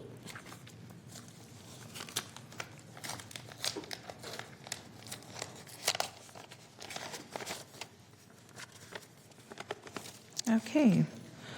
We have received a ballot from the legal owner, Antelope East 40 LLC, parcel number 203-026-0064, site address 7907 Antelope North Road, Antelope, California, 95843, and they are in favor of the proposed change to the benefit categories. Thank you. Okay, so since there's no majority protest, we request that the board adopt the attached resolution to establish the service charge for Antelope North, and I would like to read in the fill-ins for the resolution. At the close of the hearing, the board received 0 oral and written protests, which the board finds and determines to not constitute a majority protest. And in section 3, the board received 1 protest ballot totaling 100% of the total amount to be levied, of which 100% was in favor of the change of the benefit category and 0% was in opposition of the category change of benefit category. Thank you. Any questions of the board? Is there a motion? Please vote. Unanimous vote. Next item. For item 68, you're acting as a Sacramento County Water Agency. This is a public hearing to proceed with projects and levy assessments in Zone 13 of the Sacramento County Water Agency for fiscal years 24-25. Good morning, Supervisors and Chair. I really appreciate your time. My name is Mike Grinstead with the Department of Water Resources, and I'm here today to introduce the Zone 13 assessment. The board approved the formation of Zone 13 in 1987. Assessments are levied per parcel based on land use in the same way as has been approved since 1995. If approved, the 24-25 fiscal year assessment will generate approximately $2.3 million for the zone. The zone currently funds programs as listed in the engineer's report attached to the board letter. This morning, I ask that your board take the following actions. Open the public hearing regarding the projects proposed for Zone 13 and the levy of assessments in the zone. Consider public testimony. Close the public hearing and adopt the resolution instituting projects and levying assessments in Zone 13 for fiscal year 24-25. Any questions from the board? Open the public hearing. Is there any member of the public that would like to address the board at this time on this item? We do not have any public comments. Close the public hearing. Is there a motion? So moved. Please vote. Unanimous vote. Thank you again for your time. Thank you. For item 69, approve the 2023 annual reports for the Antelope, Arden Arcade, Carmichael, Florin Road, Fulton Avenue, and Watt Avenue property and business improvement districts, and provide for the levy of assessments for fiscal year 24-25. Hello again. Welcome. Good afternoon. Chair Kennedy, members of the board. Morning. Okay, I'm of the school, 11 o'clock, it's a wobbler, okay.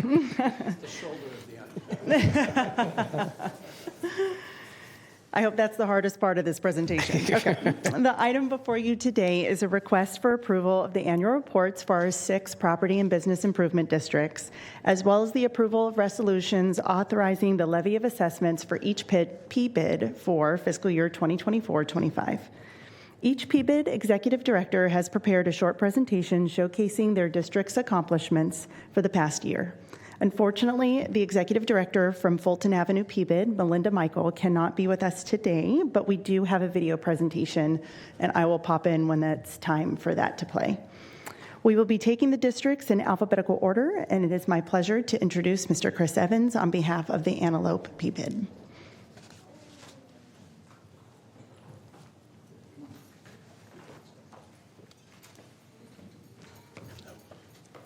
Good morning, good afternoon, whatever we agreed it was on. You know, every year when I come down here, I'm always a little intimidated because all the other PBIDs have these great videos and they have this 4-color brochures that they hand out. And we are a small PBID, we're very conservative. 78% of our money goes into security, 8% of our money goes into maintenance. And so every year we just kind of come in and I draw pictures with my words and I amaze you with what I say. Except for the one year where I did sock puppets, and that didn't work. But anyhow, this year we got swag. I think we brought you some swag. So if you look in the bag, we're very, very excited. There's actually some ABC District mugs in there. And if you're ever in the ABC district and you're drinking coffee and you need security, the phone number's on the mug. And there's also some ABC district mouse pads. And if you're ever in the district using a mouse and you need security, the number's on there. And we we borrowed some bags from the North Sac Chamber to put them in so we could bring them here today. And we appreciate you guys. We really do. We are a very tight and security-focused chamber, and we focus on our mission. And we always want to start by telling you how much we appreciate you. We appreciate you. We appreciate your family. We know that you put in long hours here, but your family does too, and we appreciate that. This year, we're particularly excited because we just went through renewal. And more important, going through what you just went through with 80 Watt, when we did the renewal, we were doing a 10-year renewal.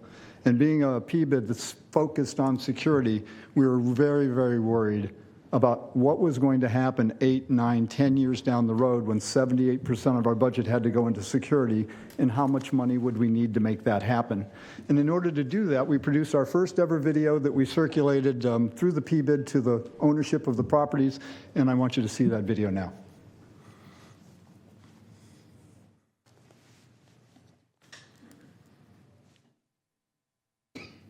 Might want to bring out the sock puppets. I'm just thinking, maybe Florence and I are having an Evans and Evans thing here. I sent it in. I promise I did. He needs to practice because he's going to be a grandpa any minute. I am, that's true. Son. Congratulations. My very first grandchild, grandson, any minute. Yeah, and I'm here. Labor down in L.A. right now. I'm going to run and get on a plane as soon as I'm done. How are we doing, Flo? And we may be done soon. You may not see the video. I don't have it just yet. I'm checking with staff to see where Well, it was that's an at. amazing video that ran for 4 minutes and 13 seconds. It is really good. It highlighted what was going on. And the important reason for the video, and the reason we felt very important to do the video, was we had to go through the renewal. And I think the video helped us a lot when we talked to the property owners, because we got, gang, a 33% one-time increase in the assessment. We went to all the property owners and said, this is what you're paying, but next year you got to pay 33% more, or 9 years from now, there's no use having the PBID, because the PBID's mission is 78% of the time to be here for security. And that's why we're so happy. We have Night Watch Security. We have our own maintenance team, which I'm going to tell you about in a second now. But up next, for the first time, we've ever had our board chairman come in. And I'm so excited because Steve has been not only a founding member, but been a member all the way, and now he is our board chair for the next year, and we are excited. I'd like to introduce our chairman of the staff, Steve Amstutz. Hi, guys. The one thing I just wanted to get at and why I came with him was when we first, Jeremy that's at Winco Foods, him and I, and when we first started to get this PBID going, the idea of it and everything, and we went through, oh my gosh, it was so hard to get people on board. And now some of the people that were like, nope, I'm going to say no, no, no, they're now on our board with us because they've seen over the last 5 years what an amazing difference it's done in our community. And we barely, I think Sue might remember, but I think we barely passed with like 50.5 or 51% approval 5 years ago. And this time it was 83% approval with that big increase. Everybody's seen how amazing our community has looked in our business community there with having our maintenance guys and now having Michael and Kyle that are there cleaning up and all week long. It's just been a wonderful, and I live and work right in the heart of Antelope. Have for 21, I moved to Antelope to open my store 21 years ago, and we fell in love with the community, but we've seen the writing on the wall with all the debris and dumpings and everything else, and it's just been wonderful. And I wanted to thank all of you for supporting the PBIDs in all the communities, and especially Sue. You've been a rock star helping us in our community, and you're going to be missed when you retire. So thank you. Thank you. Thank you. And I just want to say that you just told a story that is representative of just about every single PBID out there. Yeah. There's always skepticism at first, and then they see the great work that's done. Yep. And then that's what you get. It's awesome. Thank you. And regarding the video, I will ensure that they're going to send you the all video. Board members will get it. Yes. And I just want to, in closing, I want to say this. You know, most of you know that near and dear to my heart is the program that we have in the River District, where I take people from homelessness and put them through 24 months into full-time employment. And I've been doing that in the River District now for 2 years. I am so excited. Thank you for your help, Sue. The Antelope Board has now brought in individuals from that program, and we've now moved them in to Antelope, and Antelope is starting the exact same program. And today I brought along two people that I want you to meet. Kyle Sullivan and Michael Smith are both individuals who started. Yeah, they're great. You really should. They're really great. Thank you. They actually started in the shelter system, and now they've worked their way into their own individual housing, and they're taking care of the Antelope area. And then very, very soon, Kyle's going to be moving into security, and someone else from the River District team will move into Antelope. We're excited because now the Florin District is also doing the same thing. So we're very, very excited that we're able to reach out, and I hope that at some point in the future, the board will consider that as PBIDs are formed, they all have some percentage of money that goes into maintenance. Maybe we should spend it on recovery and maintenance and recovery of people as well as maintenance in the district. And maybe that could be part of the PBIDs in the future. And again, just in closing, for the last in closing, Sue, we love you. Thank you so much for your help. I have never wanted to go to Arkansas, but I do now. And I so appreciate you. And Michael Middleton and staff, thank you so much for everything you've done for us this year. We've had a good year, and we're looking forward to 2024 and the Antelope District really expanding and growing and delivering our mission better for our team. And that's what we want to do. And we appreciate your support. Go get on a plane. Yeah, thank you. Before they go, can I say a couple words? Sure. Before you guys go away, I just want to say that it was not easy getting the ABC district established. In fact, it was a project that started with Supervisor McGlashan before my time. And when we came, we went through all kinds of iterations trying to make that work, and finally were able to get enough businesses to jump on board, and thank you to the businesses who did. But I just want to say to Chris and to the board, you've been more than you can't say more than a PBID, because every one of the PBIDs is that way. But you have a heart.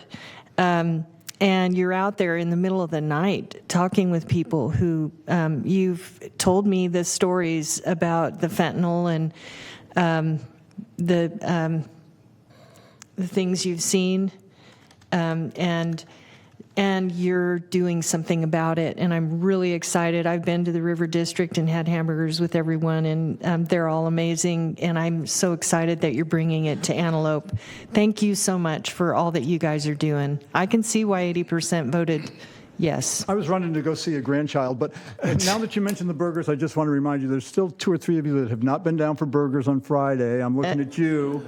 I'm looking at you. It's good burgers and great company. That's right. 11:30 to 12:30, Township 9 train station. Let me know a day ahead. I'll have a burger ready for you. Thank you, Chris. And I still don't want to go to Arkansas.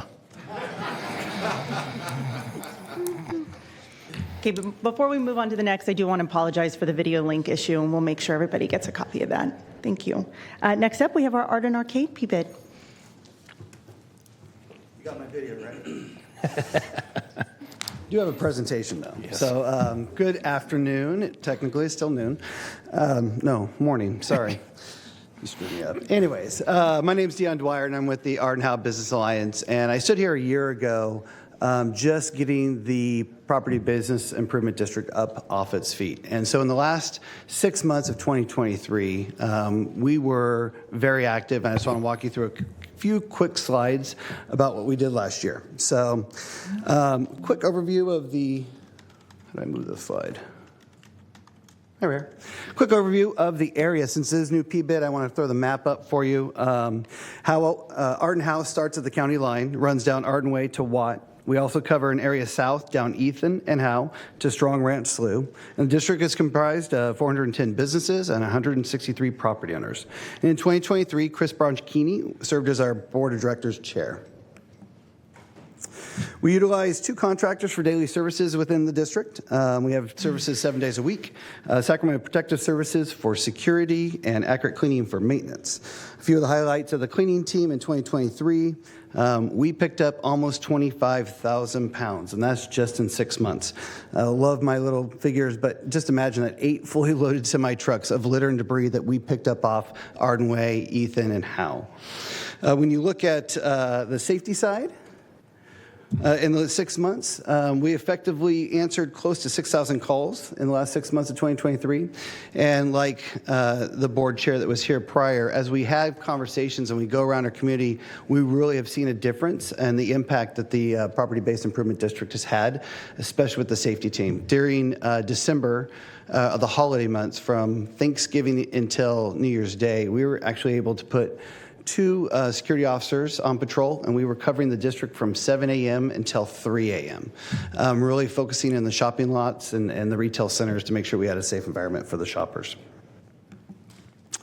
The district has been actively engaging the community. We completed our first business walk. We hosted our first mixer, and thank you, Supervisor Desmond, for speaking at both of those events. We've been holding monthly community business watch and organized retail theft meetings with our law enforcement partners, and we've been bringing the business community together collectively to help address those issues. And in our district, we're seeing organized retail theft and we're seeing backflow water meter theft, which is really plaguing some of our larger either office tenants or retail tenants. And so we're working collectively with the district attorney's office and with local law enforcement. For 2024, with the help of the ARPA grant, we're working on adding banners to the district, increasing our business outreach, conducting another business walk, of which I hope you will attend, Mr. Desmond, Supervisor Desmond, and focusing on enhanced marketing for our retailers. And in 2024, we're led again by our board chair, Chris Bronchini, who agreed to serve a final term. Beth Hassett with Weave and Debbie McCain with Total Beauty Experience have also joined our board to provide retail guidance. And then last but not least, I want to thank the Board of Supervisors for the consistent support and the cooperations of our local agencies and law enforcement, without of which we would not be successful. And of course, the Economic Development team who holds our hand to make sure that we are compliant in all avenues. So any questions? Any questions? Mr. Desmond. Thank you, Dion. And let me just first say that, I was a little leery of you coming in because of your downtown Sacramento focus. And I was worried about how that was going to translate into these large unincorporated suburban communities. This has been a long time coming, this Arden P-bid. And I'm so glad we're able to get this up and running, and so glad so appreciative of the leadership that you have shown and the commitment to this P-bid. Arden Arcade is over 100,000 people. Like so many of these unincorporated communities, they just kind of lack a lot of formal structures to help get things done. And that's why this P-bid, along with the Fulton Avenue Association, are so crucial in Arden Arcade. And the county is making a lot of investments, as you know, with the Arden Way Complete Streets projects. I think that's going to be really complementary to the work that you're trying to do with the P-bid and get the business owners, property owners together to do more, keep the area clean and safe, and promote that area. And I'm 100% committed to continuing to support you, and just want to thank you and your board members for all the work you're doing there, because it's really, really needed. Thank you. Thank you. Any others? Thank you, Mr. Dwyer. Give me twice. Yeah. And I'll introduce him. Next up is Carmichael P-bid. All right. Congratulations, second round. So I stood here a year ago and I talked about Arden Arcade. Well, we did the same thing in Carmichael. I'm the administrator for the Carmichael Improvement District. We just signed a contract with the board of directors over there for a 6-month term. We signed it on the 1st of July. And so I'll be shepherding you through the Carmichael annual report and then answer any questions at the end. It's going to follow the same format. A little bit about the district. On the north, we start at Manzanita and Veracruz. We run a mile west on Fair Oaks, and then moving south, the district runs to Fair Oaks and Oak Avenue. The district is comprised of 996 businesses and 291 property owners. In 2023, it ran under the leadership of Board Chair Nick Bloise. A few of the highlights, the 2023 team effort was nearly 1,700 calls for service to the security team and 33 high-level incidents resolved within the area. On the maintenance side, we had almost 1,000 shopping carts returned while managing illegal dumping, litter, and drug paraphernalia. And thank you for the shopping cart ordinance. I hope that's to make a difference in the future. On the economic development side of the house, the district completed 2 business walks, hosted the State of the P-bid dinner, received over $20,000 in grants, and the 2023 Bright Star was awarded to the School of Rock. For 2024, we plan on working on SMUD box wraps, SEPTED grants, improving the district lighting, and we will conduct 2 business walks and install enhanced wayfinding signage. In 2024, we're led by a new board chair, James Iwan, and our district will start to search for a new executive director, as I mentioned at the start of my talk. We hope to have that person in place by the end of the year. Again, we want to thank the Board of Supervisors for their consistent support and working with our teams. Supervisor Desmond. Well, I have the obligation to speak on this one as well. I wasn't sure. You won't see me 3 times. I knew that they were exploring this. I wasn't sure that this interim contract had been inked. So thank you for taking this on. This PBID has been around for a long time. I've struggled with some leadership over the years, so I really appreciate you stepping up and helping us find a good executive director for the PBID. And I would just say, Carmichael, again, another large unincorporated community, about 80,000 people. And this PBID is crucial, I think, to the success, certainly to the success of the small businesses in that community. And I think you're doing great things, but it's really a matter of having that level of engagement, not only with the business owners, but with law enforcement partners and with the county, because like Arden Way, Carmichael, there's a ton of potential, I think, there in terms of development opportunities for housing and for small businesses. And I think by the PBID partnering and being more engaged with the county, we can really see some really great things happen along that Fair Oaks Boulevard corridor. So thank you, Dion. I agree. Thank you, Supervisor. Thank you, Supervisor. Next up is Dion Dwyer.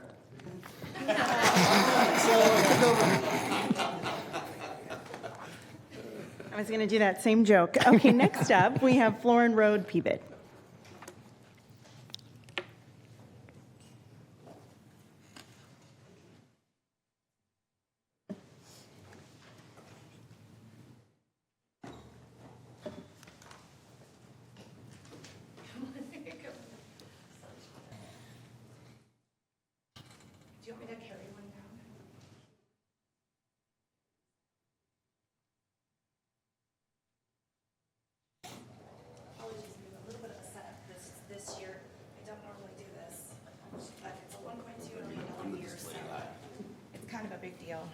It's a big deal year. We'll just put Anna May Wong. There we go. We've got one more piece coming.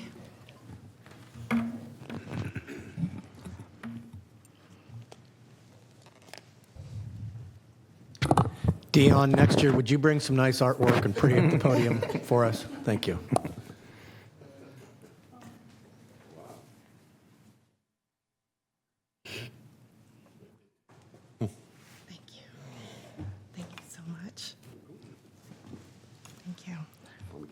Are we still morning?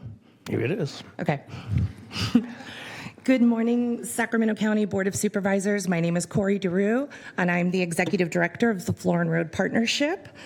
Our Florin Road Community Beautification Project, in partnership with the City of Sacramento, Florin Square Community Development Corporation, and the Sojourner Truth African Heritage Museum for the Clean California Caltrans $1.2 million grant, is nearly complete.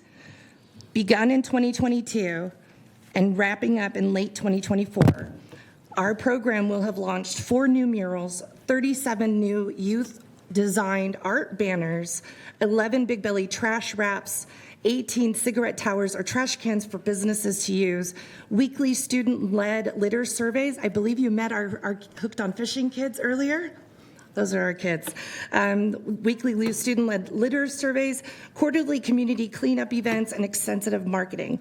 Up next, 6 trees, 100 drought-tolerant landscape plantings, 26 artistic chairs, as we brought a sample for you today, and seating for 20 people at the certified Florin Certified Farmers Market at the Light Rail Florin Station.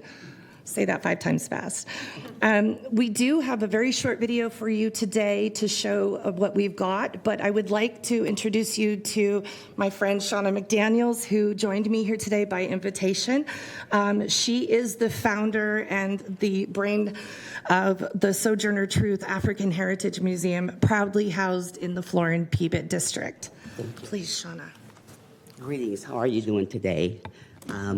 Again, yes, my name is Shauna McDaniels, and I am a visual artist, a muralist, and an art educator.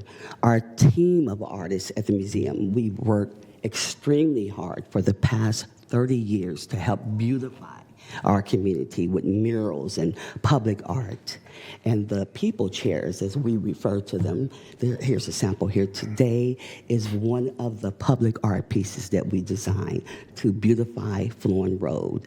Now, this is a sample piece that was done originally in wood, and we did these pieces for the Mack Road Valley High Community Center.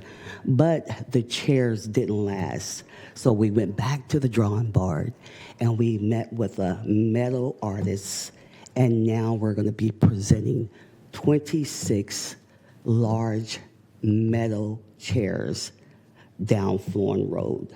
And we're talking about 20 are 8-foot chairs and 6 are 11-foot chairs. And these are some of the paintings.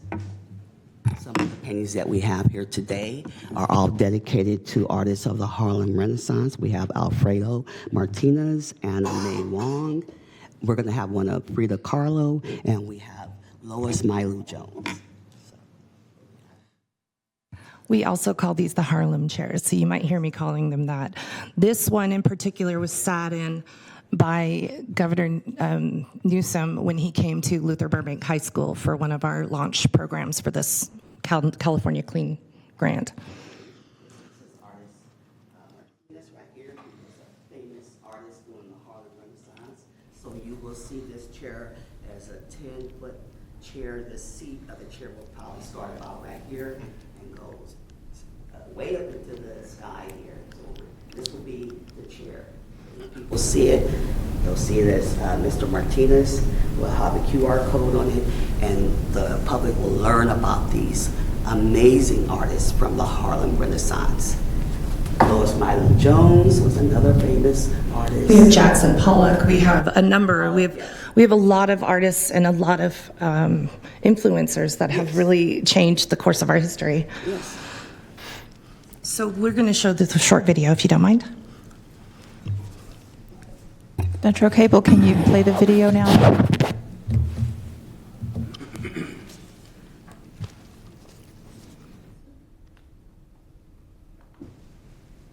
Sound? There's usually sound.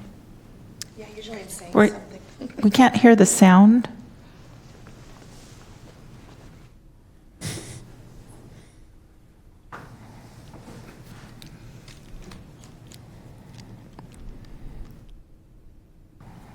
Let me give them a second. Just email all the videos this year.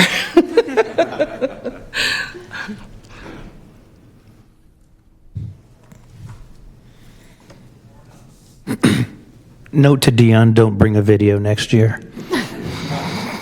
Chairs and art.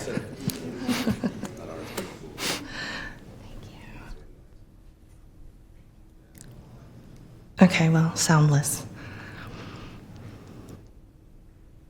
Improvement district, and our main goal is clean and safe every day to make our district feel welcoming and inviting for anyone who wants to come here. We have over 300 properties and over 500 businesses, and so we are there for every one of them. With the Clean California Grant, we have several projects that are completed and others that are expected to be completed by December.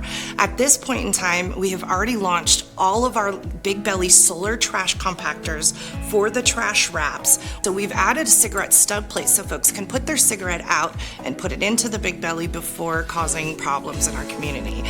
We've also done 4 murals that are all multicultural. They represent this beautiful tapestry that is South Sacramento.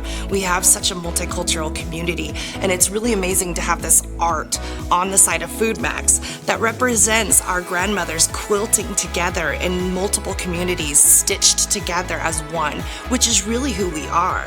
It's a really powerful message to the community that not only are we here, but we're here to stay, and we're going to be here with you for the whole thing. That's the nature of Florin Road. we all help each other. It's been that way, as I understand it, for a very, very long time. I've talked to people who grew up here and they have fond memories of Florin Road and the community. And so we hope that we can continue that tradition as we grow it. I own Oxford Street men's clothing store from 1978. And my wife, which is a great help to run the store together. I tell you what, no exaggeration, this is the best area. I lived all my life here. People come here. I know people who they're young, now their children come over to buy from us. And that's honest truth. We are hoping for a lot more improvement. We still need a lot of big companies to come to the area. We need a lot of coffee shops. All that you need to improve the area a little more. And we are hoping that will happen soon.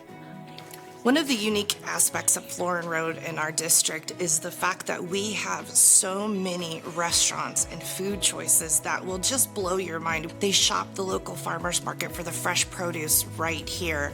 And our farmers market contains some of the most unique and diverse food groups that you can find anywhere else at any other farmers market in Sacramento. We've recently welcomed one of our newest property owners to the district. Ethan Conrad Properties recently purchased the former Sears building in the Florin Mall site. As a company, Ethan Conrad has looked at the Florin Road as a large opportunity for us to expand, to grow. We see a lot of future potential here in this market. To make Florin a place where people want to come to is bringing the businesses here that will draw people from other parts of Sacramento, but also marketing this region. I do know that the Florin Road Partnership is really heavily a part of that, is raising the awareness of the great value we have right here in South Sacramento. We're really excited about the former Sears site becoming developed. It's been an eyesore for quite a number of years. We have Raising Cane, who has signed lease to take a parcel on the property. Pollo Camperos. We have Quick Quack Car Wash. And with every property we buy, we look at what can we do to enhance and bring value to this community. And that's exactly what we're doing. Two housing developments that are coming into our area that we're excited about is the Kind projects, which will be at Woodbine and Florin Road. It's been an empty lot as long as I've been here, which is 9 years. So I would love to see this infill development, have it become housing, which is what we need so desperately anyway. And the other one that we're looking forward to is the senior housing hosted by Christian Housing Authority. They'll be bringing the housing in for senior citizens. It's going to be a 6-story multi-block complex with some townhouses and a lot of amenities and parking spaces available for the folks that are going to live there. It's amazing when you drive down Florin Road, you see a lot of empty spaces, storefronts, buildings that look abandoned, lots that are just fields. It looks a little overrun, and I can imagine how folks must think, this is Florin Road. But guess what? Almost every one of those lots is already spoken for and has some sort of project in development. So within 5 years, you're going to drive down Florin Road, it'll look completely different. And so with all of these projects that are coming online, launching, growing, developing, and coming out, we are becoming that phoenix that continues to rise.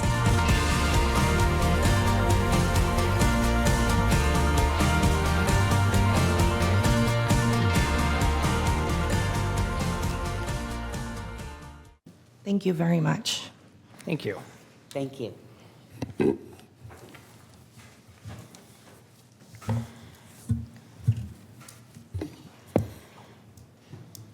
Mr. Chair, I will like to make an announcement for the next video for Fulton Avenue. Due to copyright issues, that video will not have any sound. Well, it's the music. It's the Bruno Mars music. Mm-hmm. Sorry. Okay. But I'm a Bruno Mars fan. So am I. So she's already mentioned what I was going to mention, that the next video does not have sound intentionally, but Dion has offered to hum some music for this. So this is the Fulton Avenue P-bid. I wish I had really great things to say. It was very last minute that Melinda couldn't join us because she's sick, but we will cue the video. Thank you.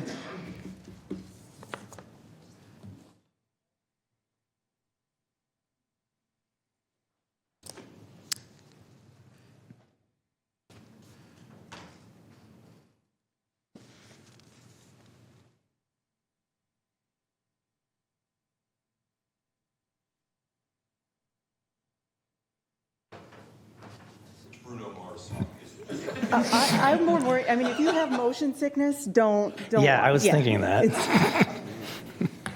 It's really cool, but.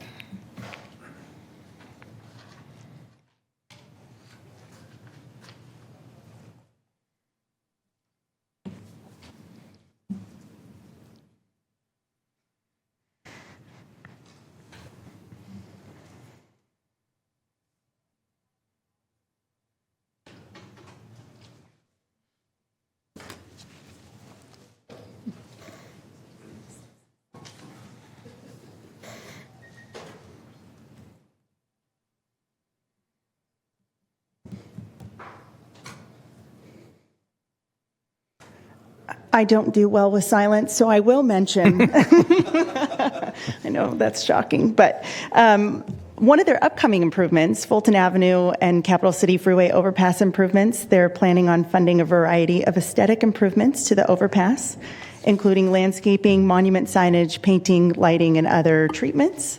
They will partner with Caltrans to incorporate these improvements when they move forward with their plans. The estimated cost of this project is $250,000 with an anticipated completion date of December 2026.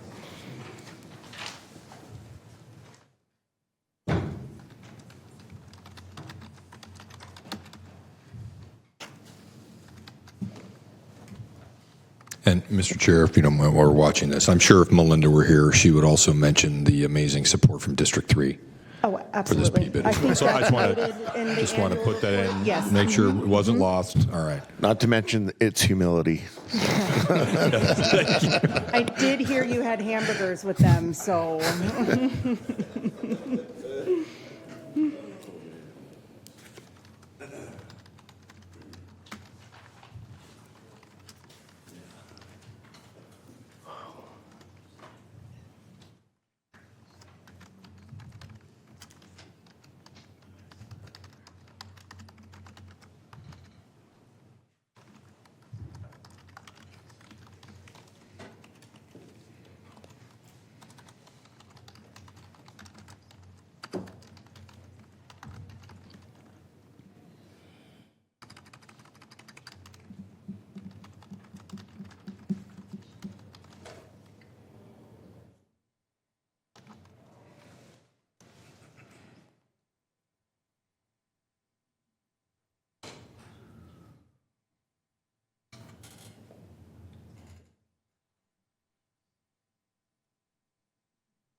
This is all my prep for the air show. It's going to be a great show this year. Yeah, whoever this drone pilot is, yes. Yeah.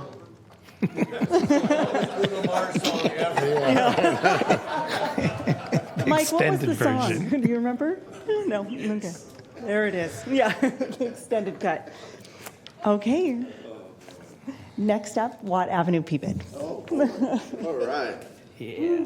Warmed up. We went from silence to real loud. Here we go. Okay. All right. Good day. So that's how I get past the morning or after just say, good day. Top of the morning. All right. I got to get my little setup here first. Here we go. I got to set myself up. All right. There, I'm set. All right. I'm going to, I have a theme. The theme of this report is Be the Light. So I'm going to read a quick story. If you want, feel free to open your gifts at this moment as I read. If you feel inclined to, you don't have to. But I'm just going to read this. And before I do that, I do want to take a quick pause. He doesn't know I'm going to do this, but I'm going to get this for the cameras. This is specifically, there is a major change happening within our board. And I'd be remiss if I didn't address it and say something about it. Mr. David Coonan, who is owner of Recycling Industries, which is now Republic Services, will be being phased out of our board. He is one of the founding members of the PBID. And I'm going to put this up here because when I came onto this PBID about 2 years ago, didn't know anything which way was up. David took me under his wing, helped me kind of figure things out because they didn't have an executive director for about 9 months to a year or so. So each director kind of took the pieces, put them together sort of thing. And then David was one of the main directors that kind of said, hey, Jason, here's the ropes. And he actually was the first person to bring me here when I still didn't know anything. And I just said, hey, here I am. So what I will do, I just want to say publicly, David, thank you. And I actually have a card that the board, we've all signed it, but I want to make sure it gets around to you as well. And if wherever you can find, front, back, whatever, if you would sign it, I think he'd really appreciate it. And I just want to make sure that I do acknowledge him because for what's in largely part, he was one of the big figures in forming the PBID, which I'm here representing. So I just want to acknowledge. Thank you, David Coonan, for all your work. So I want to just say that real quick. All right, on to the story. Let me set the stage. Bill was driving home one evening on a 2-lane road. Work in the small Midwestern community was slow, and it was slower than his beat-up Pontiac, as a matter of fact. But he never quit looking. Ever since the factory closed, he'd been unemployed, and with winter raging on, the chill was setting in. It was a lonely road. Not many people used it. It was starting to get dark, and light snow flurries were starting to come down. But he knew the road well, so it was easy for him to notice an elderly woman standing on the side of the road looking stranded. He pulled over to see if she needed any help. As he pulled over in front of her Mercedes-Benz and got out, he smiled with a smile on his face. She still had a worried look on her face. No one had stopped for the last hour or so. Was he going to hurt her? He didn't look safe. He looked dirty, he looked poor, he looked hungry. He could see that she was frightened and worried. So he said, ma'am, I'm going to go ahead and take care of your car. Why don't you go in your car right now and stay warm while I see what's going on? By the way, my name is Bill. Soon, he had a flat tire that she had experienced fixed. After tightening the lug nuts and after finishing crawling underneath, getting everything done, scratching his knuckles and all that, she rolled down the window and said, I just have to tell you I'm so excited and so pleased. I can't thank you enough for coming to my aid. I didn't know what would happen if no one were to stop. How much do I owe you? Bill just smiled as he closed her trunk. He said, you know what? I never thought twice about the money. This is not a job to me. I'm just helping someone in need, ma'am. If you really want to help, then pay it forward. He waited for her to drive off into the twilight, then got in his own car and went home. A few miles down the road, the lady saw a small cafe. She went to grab a bite to eat, take the chill off before she made the last leg of her trip. It was a dingy-looking restaurant run down with very few customers. Her waitress came over and brought her a clean towel to dry and wipe her hair from the snow and the weather outside. She had a very sweet smile and a pleasant disposition, despite being on her feet all day. The lady noticed that the waitress was nearly 8 months pregnant as well. But she never let the strain and aches change her luminescent attitude. The elderly lady wondered, how could someone with so little be so giving to a stranger? Then she remembered Bill. After the lady finished her meal, the waitress went to go get change from the $100 bill she gave her for her food. But as the waitress disappeared, the lady slipped out and was gone. By the time the waitress came back, all that was there was just a note and the $100 still in her hand. On the note, it said, you don't owe me a thing. I've been there too. Someone once helped me find my way through. If you really want to pay me back, here's what you do. Don't let the chain of love end with you. That night, when she got home from her work, she climbed into bed and she was thinking about the money in her hand and the note the lady had written. How could she have known how much her and her husband needed it? With a baby due next month, it was going to be hard. She knew how worried her husband had been, and as he lay sleeping next to her, she gave him a soft kiss and whispered in his ear as he slept, everything's going to be all right. I love you, Bill. We never know the effect and the impact we're going to have. Even those that we may not know are watching us are, in fact, watching. So as I give you this report here, and we're talking about being the light, it's because there are a lot of dark times out there. It's still dark for many people, and it's rough. It's rough. I jokingly say it, but it is. I call Watt Avenue kind of the jungle a little bit. It can be a little rough. There was a point in time last month that there were about 5 or 6 reports of nefarious and things happening that were not good. And my district was 3 of them. There was a lot going on there. There's a lot of people that are struggling. They're hurting. They need help. I'm actually very inspired by some of the folks that came earlier that talk about the youth and talk about how we can support them and keep them on a path so they don't end up on the streets. And then again, we've talked about the safe state communities and those other things where the wraparound services are going to be there. I'm actually encouraged because it means that there's going to be a whole lot of help right in the middle of my district. All those personnel, all those people with a heart for caring, a heart for an attitude of gratitude, and a heart of benevolence, as I say. So with that, we'll go quickly through this. And then I'll get to my video, which is nowhere near as professional as some of the other ones, but I want to make sure we can get through it. So let's see, 2023. We'll jump right in. The water is warm. So 2023, we are in our third year of a 10-year renewal. So obviously for us, you can see we're a small PBID, right? 191 properties, property owners of 129, business locations, 287 of them. One of the things that we appreciated seeing in 2023 was the ease of the burden that was created by lack of law enforcement personnel. For a while, we had no HOT team members, the homeless outreach team, and then there was 1, 2, and 3, and it started to bolster, which was incredible and amazing. And by the way, shout out when it comes to the Sacramento Sheriff's Department for all the hard work that they do and all the first responders. And I'm going to use her name specifically. At the time, Deputy Melissa Props, who is now Detective Melissa Props, she was absolutely out there getting things done, and she was definitely a bulldozer making things happen and removing obstacles so we can keep the streets clean. One of the things that I wanted to do is change the paradigm. As I've said this the last couple times I've been here, it's important to get the buy-in. I really, really appreciate what I just saw with that artwork and everything. That was incredible. I'm very inspired by that, and having that buy-in is super important. One of those things is having these mixers and doing something to tell the community, hey, you're not alone, we care. So I created what I called Watttoberfest. It sounds kind of like it sounds, October and Watt Avenue. It's in October, and it's kind of a Halloween situation.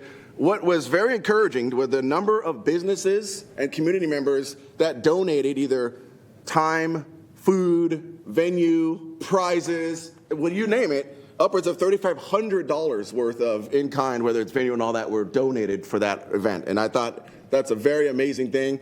Obviously, it was a Halloween event, so I had to do my whole Peaky Blinders situation. But you'll see on the top left there, there's all these different folks that were involved that donated food and made this thing possible. And it was amazing to actually have folks that were businesses that were running in our district to be able to show up and let their hair down and get to know each other.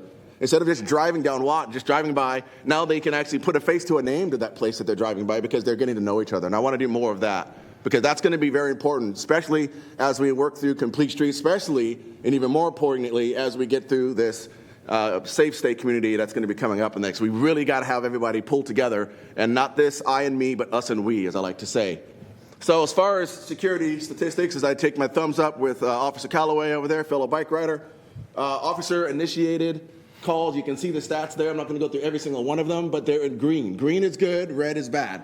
We're seeing a big, big difference. Now, this is from our security statistics, and the green is good because of the absolute incredible work done by law enforcement. Our security is only as good as the support they can get by law enforcement, who obviously work within the bounds of whatever the laws allow.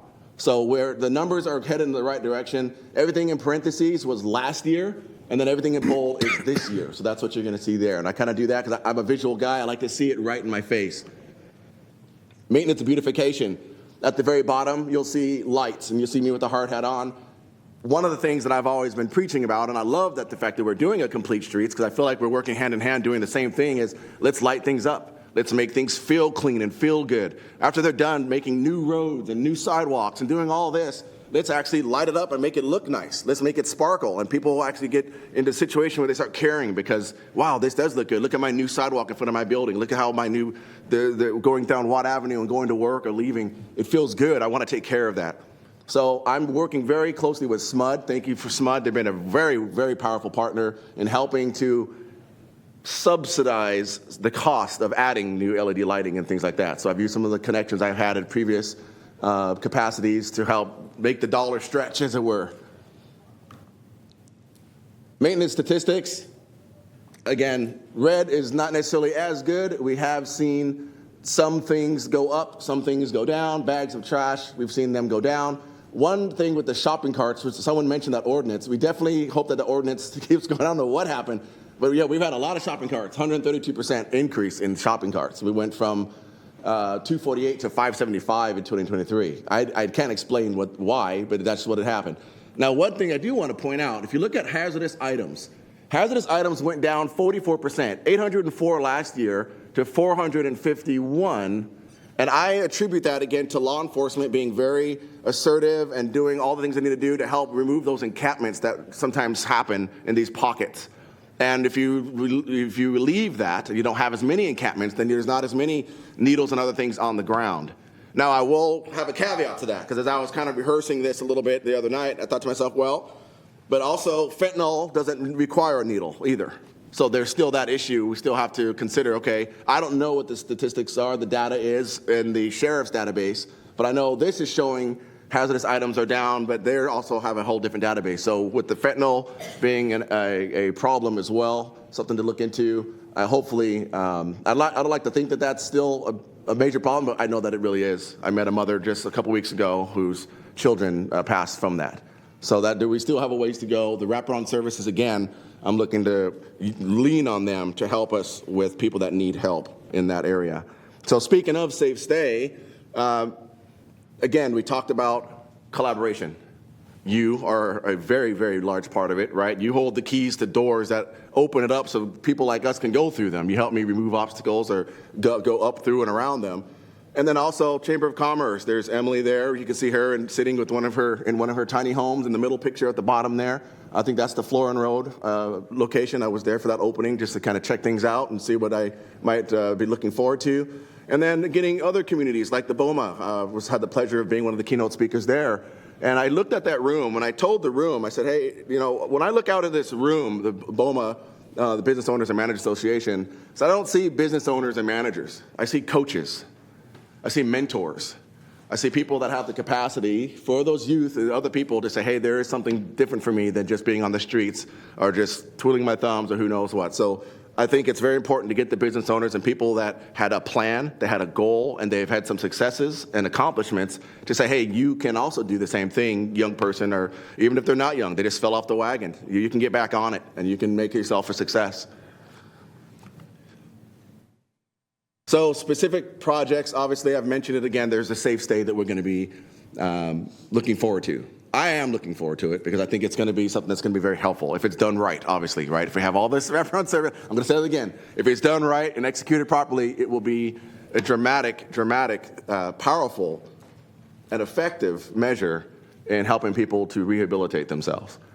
And I don't want to take for granted that, yes, there can be some concerns if it is not executed or implemented properly, that, yes, there is the potential that something could possibly go wrong. But as I tell all the business owners and people that call me that are kind of freaking out or, oh, my goodness, is this going to work? Say, okay, look, 90 seconds, you can say whatever you want. I'm not going to say one word. You can be mad, you can complain, whatever you want to do. After 90 seconds, let's get to work and see how can we work together to help facilitate the success, because this is happening, period. So let's be a part of the solution, not part of finding reasons why it can't. Let's find reasons how it can. All right, I'm going to skip down really quickly to the goals and objectives, because some of them are already done. So we've adjusted the budget category. Number 2, I'm excited. Woohoo, we did that. Check that one off. And then recruiting a diverse board, that's going to be critical as well. I feel extremely honored and blessed to have a very tight board. We have a good time at our board meetings, and there are many meetings, but I'm really glad that we don't have like a formal HR department that's in there. We start cutting it up and having a good time. We just have a good time. We're like a family. And I think you have to be that way when you have those hard days and you say, man, am I making even a difference? Is this even mattering? Well, it does matter. And it matters to have people that have your back and you have theirs, that you can say, man, this was tough. Yeah, I know it was tough, but tomorrow's a new day. And let's keep fighting the fight, because it's worth it, because they're worth it, and you do make an actual difference. Even if you go home beat up sometimes, just understand you are making a difference. Whether you actually see it or not, it's a fact. If you have a heart for it, it's going to pay off, and it's going to actually help affect others who will get on board as well. So that's the nutshell of that. My video is not as professional. I don't have drones or anything like that. I'm not a videographer. It's kind of broken up into 3 sections. What you're going to see here, the first section, it's going to be uplifting and all the Jason, exciting and all that. That's fine, because we need that. We do need to feel like we're having some successes. Then you're going to see it change. because there's still work to be done, though. While we're having a good time, there's still some work to be done, and I'm going to show some things in the video for that. And at the very end, there's a call to action, change the world one day at a time. So with that, hopefully my sound works. If not, I don't mind singing or something. I'll figure it out up here. We'll see what happens. Metro, if you can, lodge that video after all.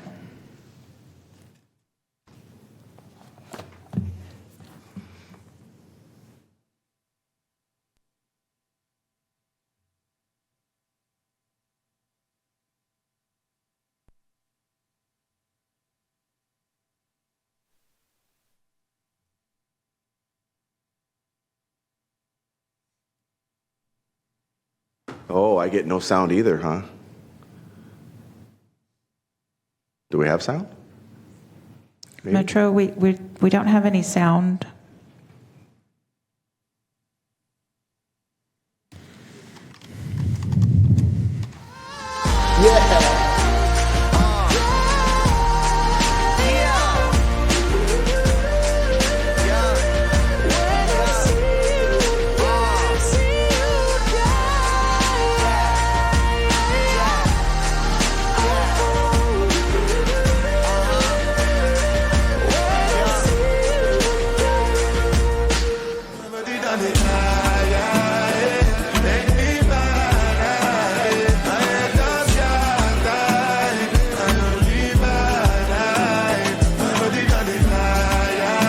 That's from the Shine Grant.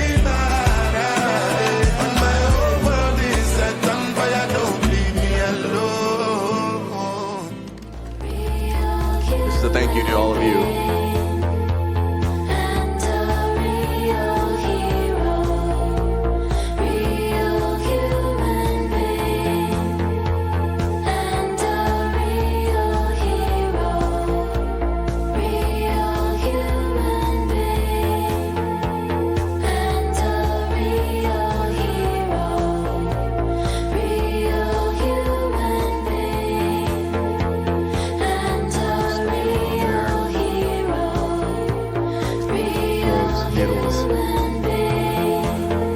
This is incredible. There's a whole lot going on back here. So it's the hottest day of the year as of today, as of right now. Like 103 or whatever it is today. We're just trying to figure out what's next. So this is a difficult situation, right? They come in, but then there needs to be an exit strategy for them to come out. How bad do the rooms get when they're done? Oh my word, what the heck? What the, what? What? I don't know. They didn't check in like this. No. No. So they don't bring it, it's not, well, they don't come with it. No. So they just, it just collects? Look like it. This we deal with like once a month. Oh man. Oh man. Wow.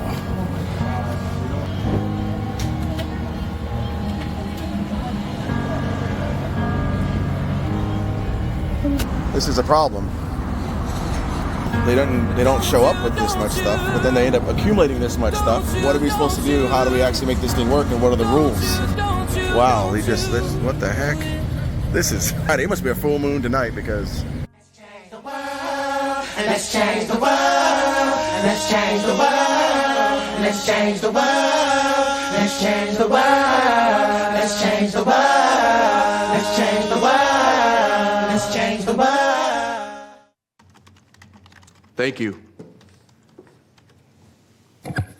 Thank you. For something that wasn't supposed to be professional, that was done pretty professionally.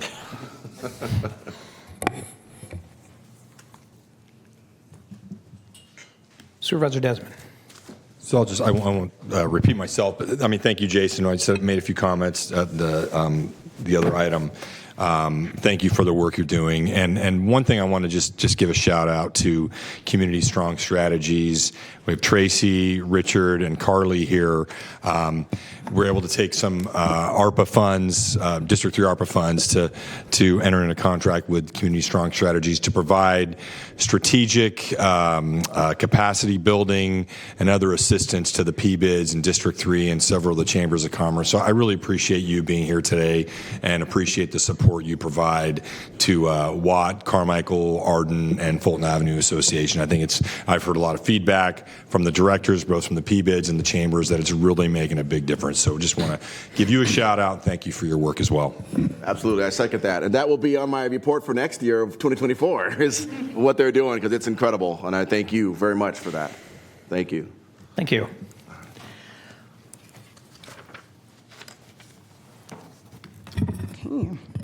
I just want to say thank you to the executive directors of the PBIDs for all of their work, not only on the presentations today, but the annual reports.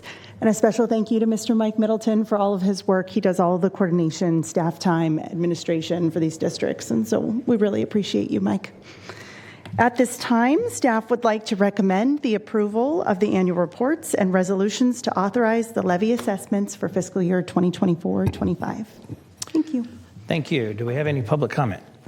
We do not have any public comments. Okay, move staff recommendation. And Mr. Chair, I'll need to take individual votes for those Do, items. okay. Yeah. So this is for Antelope. Yes, move approval. Is there a second? Thank you.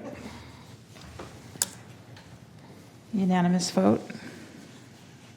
Arden Arcade. Move approval.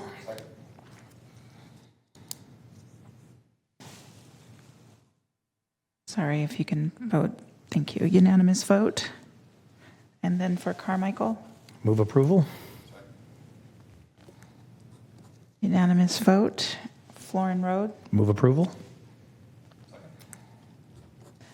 Unanimous vote. And then Fulton. Move approval. Unanimous vote. And finally for Watt. Move approval. Unanimous vote. Thank you. Thank you. Next item. Okay, for item 70, this is the Board of Supervisors appointment from own ranks to the Area for Agency on Aging Governing Board. And so the recommendation, we're talking about Area for Agency on Agency Board for District 5's alternate seat. I would like to replace my alternate and appoint Lisa Klotz and waive process. Okay. Second.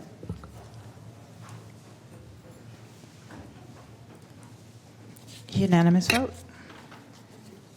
Thank you. And then now to item 71 for your appointments. You're continuing to July 23rd, the Disability Advisory Commission and Home Supportive Services Advisory Committee, Orangeville Community Planning Advisory Council, Sacramento County Youth Commission, Sacramento Housing and Redevelopment Commission, continuing to August 6th, Antelope Community Planning Advisory Council, Cordova Community Planning Advisory Council, Developmental Disabilities Planning and Advisory Council, Fair Oaks Community Planning Advisory Council, First Five Commission, Sacramento County Alcohol and Drug Advisory Board, Sacramento County Treasury Oversight Committee, South Sacramento Area Community Planning Advisory Council. And continuing to August 20th, the Assessment Appeals Board, Cemetery Advisory Commission, and the Local Child Care Planning and Development Council. For your first item today, we have the Arden Arcade Community Planning Advisory Council. Please continue to August 6th. Thank you. Fair Oaks Cemetery District. Please continue to July 23rd. Sacramento County Behavioral Health Youth Advisory Board. Please continue to July 23rd. Sacramento County Commission on the Status of Women and Girls. Please continue to August 6th. Sacramento County Employees Retirement System Board of Retirement. Please continue to July 23rd. Thank you. Sacramento Environmental Commission. Reappoint Richard Hunn and Mark White and waive the process. Unanimous vote. And for Vineyard Area Community Planning Advisory Council, Mr. Hume. Please continue to August 6th. Okay, and that concludes your nominations. And we're on to county executive comments. Please tell me no video. We have video, just no sound. We're gonna sing Bruno Mars songs to you. No, I just two quick announcements, and I know I'm not going to be as passionate as Darcy Brewer is, the executive director of the Air Show. But just as a reminder, this weekend is the California Capital Air Show. This is something that we partner with. Sacramento County partners with the City of Rancho Cordova. Have a great lineup with the U.S. Air Force Thunderbirds and the Italian jet team Faris Calori. I think that's how you say it. And that'll conclude on both nights with fireworks and pyrotechnics and a 500 drone show. In addition to Darcy running this and putting on such a fantastic show, they also use the money collected from the event to sponsor scholarships for educating youth and programs throughout the year in the aviation industry. Tickets are available only online at capitalairshow.com. And I just wanted to send a special thank you to not only Darcy and all her passion and excitement, which I've never seen anybody so excited about aviation, and it's just infectious what she brings. But also Stephen Clark and Glenn Rickleton from the Sacramento County Department of Airports. They're both board members and contribute to this also. In addition to the Capital Air Show starting being this weekend, we also have what happens every year is the California State Fair. It starts July 12th to July 28th. And I just bring this up. We've worked with Tom Martinez to share. We'll be sharing QR codes with all of staff to provide them with discounted tickets, or available to buy discounted tickets. So we'll be sending that out before the 12th and get that information out. So those who want to attend this weekend, I understand there's supposed to be a cooling trend of only 95-ish. But fortunately, with both events, there's evening times which you can do things. And so hopefully you'll beat the heat there. But thank you very much. I will be at the Air Show. Hopefully we'll see you there too. Thank you. Thank you. Supervisor Desmond. I just want to comment. Thank goodness it won't be 113 degrees when the chair jumps out of a perfectly good airplane at the Air Show. We have any other comments from the board? Just related to that, I'd say if at first you don't succeed, maybe parachuting isn't for you. Yes. Thanks for that. Any others? Okay. Everything else is receive and file, which we do have some important items in there I want to point out. So please take a look at your receive and file. And with that, we will adjourn to closed session. You doing the tandem jump? Recording stopped.